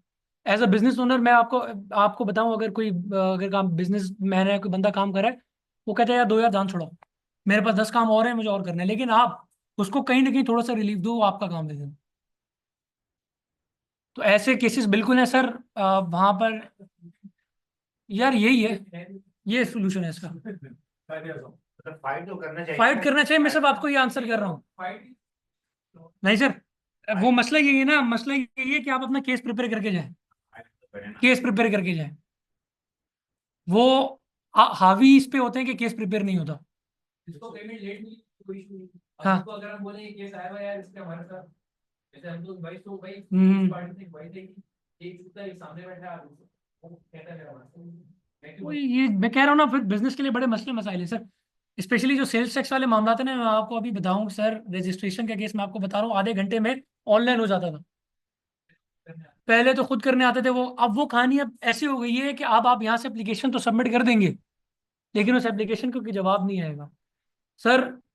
मिनिमम जो है ना 30,000 से लेके आप 2-3 लाख तक कहानी जा रही है रजिस्ट्रेशन की। अब एक बंदा एक्सपोर्टर है, उसने करवाना ही करवाना है, वो क्या करेगा? जी का जो भी एग्जैक्टली, बिल्कुल। अब इन लोगों ने इसका भी एक लेटर भेजा है, हमने कोई मल्टीनेशनल कंपनी को इनवॉइसेस दी है, हाँ हाँ, उनका अप्लाई नहीं होता मैन्युफैक्चर में, उसका भी उन्होंने नोटिस भेजा है। मैन्युफैक्चरर्स पे तो है, वो डिफाइन किए हुए, कुछ लोगों को उन्होंने एग्जेम्पशन दी है, बाकी तो है। ट्रेडर, इंपोर्टर, इन लोगों पर है, हम्म। मैन्युफैक्चर में नहीं। यूनिलीवर हो गया आपका, डिटेल वगैरह हो गया, सही है। तो हमारी टोटल सप्लाई लोग, उसका भी उन्होंने हमें नोटिस भेजा कि आपकी टोटल सेल ये है, तो ये भी देख रहे थे उसका नोटिस भेजा आपकी टोटल, ये आपका रजिस्टर्ड सी है। रिप्लाई कर दिया आपने? तब ये मैंने परसों जिसका मैं रिप्लाई कराया, ये एमपीए नहीं, एमपीए इसका आप पेपर में करती है। तो ये तो मामला देखें चलते थे, ये टेक्स्ट में अगर आपने फील्ड प्रैक्टिस करनी है तो ये तो चलते रहेंगे सर मामला। ये अभी मैं आपकी बात को कर रहा हूँ, मेरे आप कह रहे थे ना कि कोई केस जो है ऐसे नहीं आता, कोई भी लेटर, मैं ये कहना चाह रहा हूँ कि रैंडम आ सकता नहीं, वो सेल्स टैक्स के केस की बात कर रहे हैं ना आप, मैं इनकम टैक्स के केस की बात कर रहा हूँ आपसे, ऑडिट की बात कर रहा हूँ। मैं ऑडिट की आपसे बात कर रहा था। ऑडिट एक ऐसा केस है जो काफी लंबे अरसे तक चलता रहता है, ठीक है। हाँ, अगर उनको कोई डिस्क्रिपेंसी नजर आ रही है किसी चीज के अंदर, तो वो सेल्स टैक्स से रिलेटेड हो या इनकम टैक्स से रिलेटेड हो, तो वो दे सकते हैं। बात है डिस्क्रिपेंसी की, अगर उनको लगा कि जी आपने ये डिडक्शन करनी थी, नोटिस आपने दे दिया। इसी तरह विदहोल्डिंग के भी नोटिस आते हैं सर, तो वो विदहोल्डिंग के नोटिस भी दे देते हैं। इसी तरीके से पर्सनल भी लोगों को जो है वो नोटिस देते हैं। पार्टीज के जो हमने टैक्सेस रोके हैं, एग्जैक्टली, रोके नहीं, आपने उनसे डिडक्ट करके जमा करवाए गवर्नमेंट को उनके बिहाफ पे, तो वो उसकी आपकी मॉनिटरिंग आती है, रूल 44 या 161 की। इन्होंने हमारे रुके वो है, हमारा इनकम टैक्स जी बिल्कुल, उसकी आपको एडजस्टमेंट मिल जाएगी ईयर एंड पे, उसकी आप सीपीआर ले लेंगे। अच्छा, ये आसिफ अमीर साहब कह रहे हैं कि जी एज हाई कोर्ट लॉयर केटीबी की मेंबरशिप कैसी लेनी है and any benefit. Sir simple सा है कि आप वहाँ पर ऑफिस जाएं उनके, उनसे फॉर्म ले लें, वो आपको फॉर्म देंगे, एक छोटा सा इंट्रोडक्टरी इंटरव्यू होता है, वो लेके आपको मेंबरशिप अवार्ड कर देंगे। बेनिफिट ये है कि सर वहाँ पे सेमिनार्स होते हैं, कॉन्फ्रेंसेज होती हैं, आप सीनियर लोगों के साथ अटैच रहते हैं। वहाँ पर आपको पूरी एक लाइब्रेरी का एक्सेस मिल जाता है, जिसमें आपके ट्रिब्यूनल से लेके सुप्रीम कोर्ट के टैक्स जजमेंट्स अवेलेबल होते हैं, वो आप जाके रेडी रेफरेंस वहाँ पे देख सकते हैं। तो वो सारी चीज़ें हैं, बेनिफिट है आपको। ट्रेनिंग्स वहाँ पे बेसिकली होती है और होती रहती हैं, 1 आध 2 महीने के बाद कोई ना कोई ट्रेनिंग वहाँ पे कंडक्ट हो रही होती है, 1 दिन की 2 दिन की। तो आप वहाँ पर आपको एक डिस्काउंटेड प्राइस में या फ्री ऑफ कॉस्ट जो है आपको इस सारी चीज़ें, और दूसरा ये है कि नेटवर्किंग आपको वहाँ पर बहुत अच्छी मिलती है, ठीक है, तो वो आप चीज़ें कर सकते हैं। जी जी बिल्कुल। Any other question? बात करें, ये आईटीपी के वगैरह मेंबर नहीं है। हाँ, अगर आपके पास आईटीपी नहीं है और अगर वो क्वालिफिकेशंस हैं, लॉ है, आई कैप के मेंबर हो, एसीसीए सिमा है, तो फिर तो मसला नहीं है, फिर तो आप डायरेक्ट बन सकते हैं। इसकी बातें कर सकते बताएं सर, क्या बातें करनी है आपने? हैं। ये कि हमारी कंपनी एक्सपोर्टर है, जी जी। ठीक है ना। एक्सपोर्टर है, उसको जो है पहले जो है ना रेमिटेंस जो आता था उसको 1% टैक्स विथहोल्ड करते थे, जी। अब उन्होंने 2% कर दिया, हम्म। ठीक है। फिर अब मसला ये है कि जब 1% था तो हम टैक्स 1% काटते थे इसका, 148 के तहत सही है। 1% काटते। अब ये मसला आ गया है कि 148 तो इम्पोर्ट का है सर, एक्सपोर्ट का तो 154 है। हाँ 154 सही है। हाँ इसके अंदर हम 1% काटते थे एक्सपोर्ट को जो पेमेंट जी। करते थे।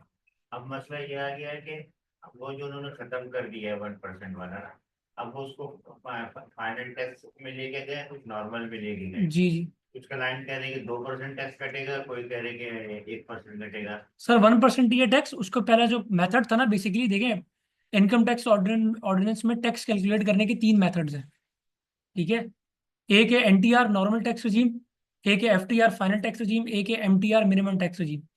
ये जो था ना पहले 1% एक्सपोर्ट पे, ये एफटीआर में था, फाइनल टैक्स रजीम में। इसका मतलब ये है कि ये उस कंपनी की इन पैसों के ऊपर full and final tax liability है। इससे ज्यादा उसने कुछ पैसे नहीं देने, चाहे अब इसमें उसका प्रॉफिट बहुत ज्यादा है या कम है, जो भी, ये 1% इसने इस पैसों पे दे दिया। अब उसको उन्होंने कन्वर्ट करके फाइनल टैक्स regime को खत्म करके मिनिमम टैक्स regime कर दिया। अब मिनिमम टैक्स regime का कॉन्सेप्ट ये है कि ये जो आपने 1% दिया है ना इन पैसों पे, सर ये कम से कम आपने पे करना ही करना था। अब आप ईयर एंड पे पूरी कैलकुलेशन करेंगे एनटीआर के तहत, नॉर्मल टैक्स regime के तहत, वो मैं आपको बताऊंगा। पूरी कैलकुलेशन करने के बाद इस टैक्स की कंपेयर करेंगे। कंपेयर करने के बाद अगर टैक्स लायबिलिटी आपकी ज्यादा बनेगी तो आपने ज्यादा पे करना है, नहीं तो ये तो आपने दे दिया, ये तो आपने देना ही देना था। ज्यादा बनेगी वो तो नहीं, 2% नहीं, वो जो भी आपका नॉर्मल स्लैब के हिसाब से बनेगा तब देना है। फिलहाल 1% ही टैक्स का है। 1% ही है सर, वो मैं आपको दोबारा कंफर्म भी कर दूंगा, वैसे 1% ही है। बस उसका टैक्स मेथड चेंज किया था, एफटीआर से एमटीआर में। तो वो तो कह रहे हैं कि एक को जो है एफटीआर में लेकर दें और एक को एनटीआर में ले गए, तो आधा आधा कर दिया। नहीं, आधा आधा ऐसी कोई कहानी नहीं, वो तो बहुत ज्यादा कॉम्प्लेक्स सिचुएशन हो जाती है, वो क्या करते हैं। अच्छा। जी जी मैडम, जी जी बिल्कुल बिल्कुल बिल्कुल। किस पे? ऑक्शन पे, राइट जी। 236A सर, वो रिटर्न में आपने करनी है, टैब होता है वहां पर जाके आपने उसको शो करना होता है। परचेज कहाँ से चेंज करें? परचेस, हाँ हाँ। उसमें तो देखिए सिर्फ इनकम टैक्स कैलकुलेट होगा ना, सेल्स टैक्स थोड़ी होगा। सेल कर दें, लेकिन सेल पे आपके पास इनपुट नहीं है, बस आउटपुट ही होगा।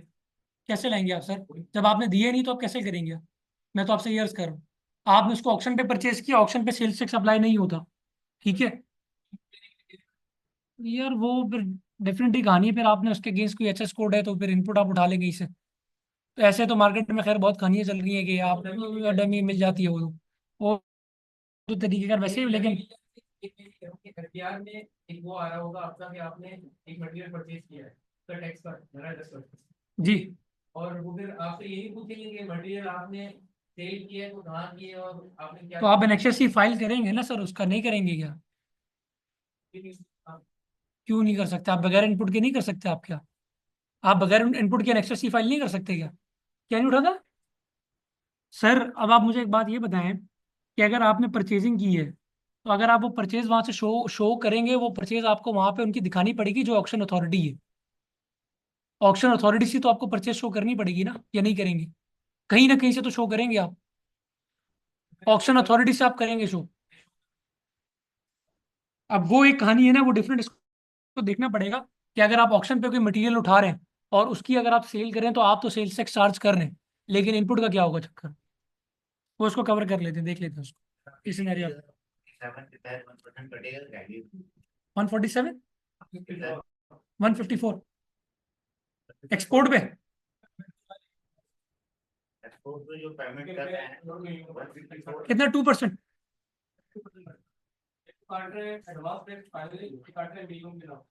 वो मिनिमम वाला जो है ना वो 154 है, और वो जो एडवांस टैक्स आपसे काट रहे हैं उसका सेक्शन आगे देखिएगा, वो 147 लिखा हुआ होगा। इनवॉइस चेक कीजिएगा, वो एडवांस टैक्स है सेक्शन 147। 147 है बिल्कुल, वो एडवांस टैक्स है, दूसरा है 154। जी सर, ये जो है ना आपका 147 बेसिकली वो एडवांस टैक्स को डील करता है कि आपने क्वार्टरली एडवांस टैक्स पे करना होता है, लेकिन एक्सपोर्टर के केस के अंदर उन्होंने ये फिक्स कर दिए। तो आप पढ़ लेंगे जी किस किस के लिए रिक्वायरमेंट है 147 की, किसके लिए नहीं है। और ये जो 154 वाला है, ये तो आपने पे करना ही करना था। 147 वाला आपसे आपसे हो सकता है रिफंड, अगर आपकी इनकम कम होती है। अगर नहीं है तो फिर तो आप या तो उतना ही पे करेंगे या उससे ज्यादा आपको पे करना पड़ेगा। तो ये दो कहानियां कर रहे हैं बेसिकली, 154 पे भी 1% ले रहे हैं और 147 पे 1% आपसे ले रहे हैं।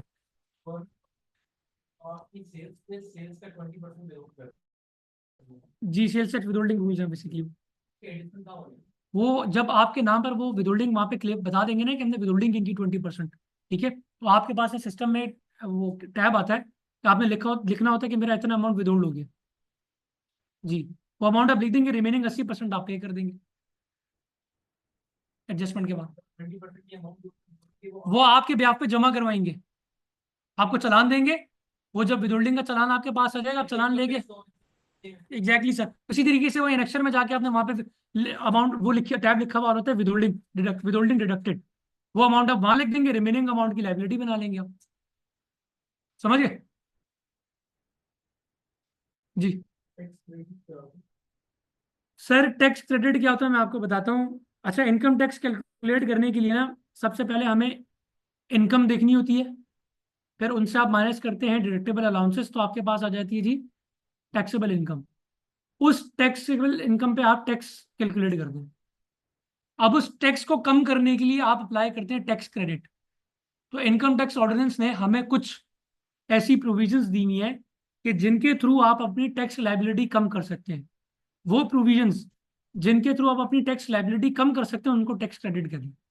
फॉर एग्जाम्पल, जैसे अगर आप किसी रजिस्टर्ड इदारे में डोनेशन दे दें, जैसे आपका इंडस हॉस्पिटल है, आप वहां पर अगर किसी को डोनेशन दें तो आपको इनकम टैक्स में उसकी टैक्स क्रेडिट मिल जाएगा, वो अगर कंडीशंस आप मीट कर लें।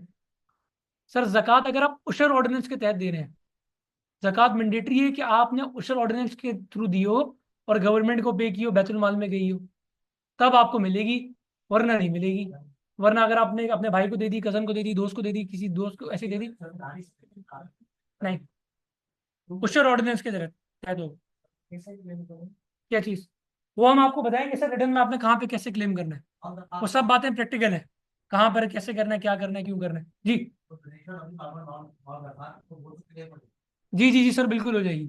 अब मिसाल के तौर पर मैं आपको एक एग्जांपल देता हूँ। आप कह रहे हैं कि मैं ज़कात मैंने देनी है, मैं ज़कात जो है इंडस हॉस्पिटल को ही दे देता हूँ आपके लिए, और शरई उसूलों के मुताबिक वो ज़कात है, लेकिन इनकम टैक्स ऑर्डिनेंस के मुताबिक वो डोनेशन की जाएगी, इसको माना जाएगा, तो आपको उस पर टैक्स क्रेडिट मिल जाएगा डोनेशन के एड में। ज़कात का कॉन्सेप्ट, अगर आपके पास बैंक में पैसे पड़े हुए हैं तो रमज़ान में हर हर साल अगर आपने एफिडेविट या अंडरटेकिंग नहीं दिया हुआ तो बैंक अकाउंट आपसे जो है काट लेता है वो ज़कात, ठीक है। तो वो जो डिडक्शंस होती है ना ज़कात की, वो उशर ऑर्डिनेंस के थ्रू है, उसका फिर आपको सर्टिफिकेट दिया जाता है, बैंक देता है, और फिर आप उसको क्लेम कर लेते हो। ठीक है जी, क्लियर जी।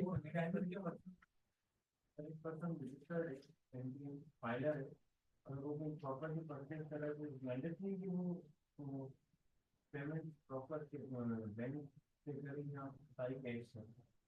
सर एक चीज याद रखिएगा, सेक्शन 72 है, अगर आप कोई एसेट 10 लाख से ज्यादा का परचेज कर रहे हैं तो वो आपने प्रॉपर बैंकिंग चैनल के थ्रू ही पे कर जी। वो बात हो रही है अदर देन प्रॉपर्टी की बात हो रही है।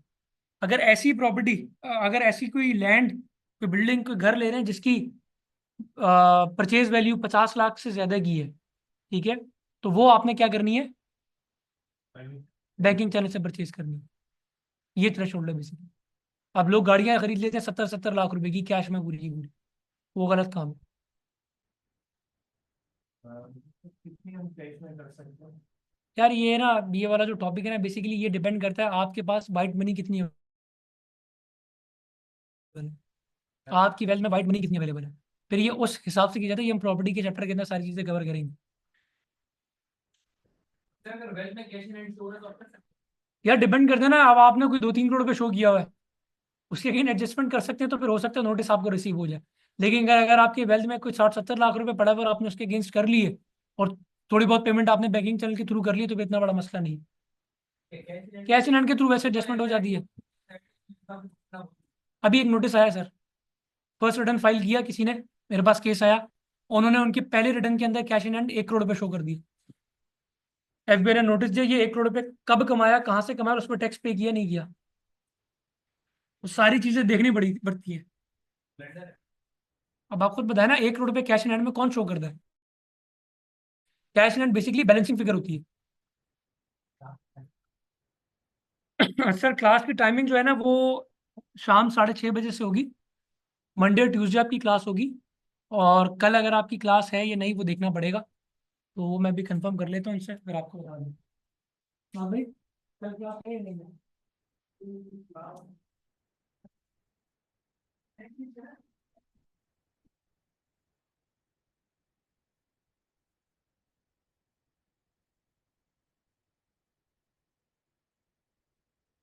अच्छा, क्लासेस जो है ना आपकी, वो इंशाल्लाह नेक्स्ट वीक है से स्टार्ट है, मंडे एंड ट्यूसडे, कल नहीं।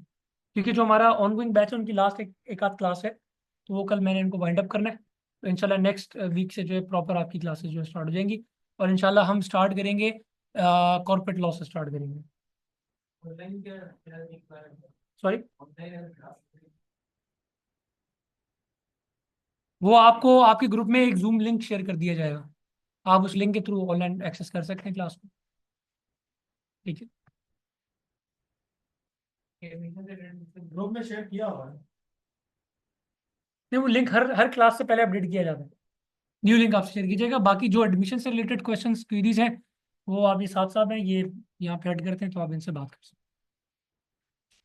ठीक है जी, thank you very much, thank you.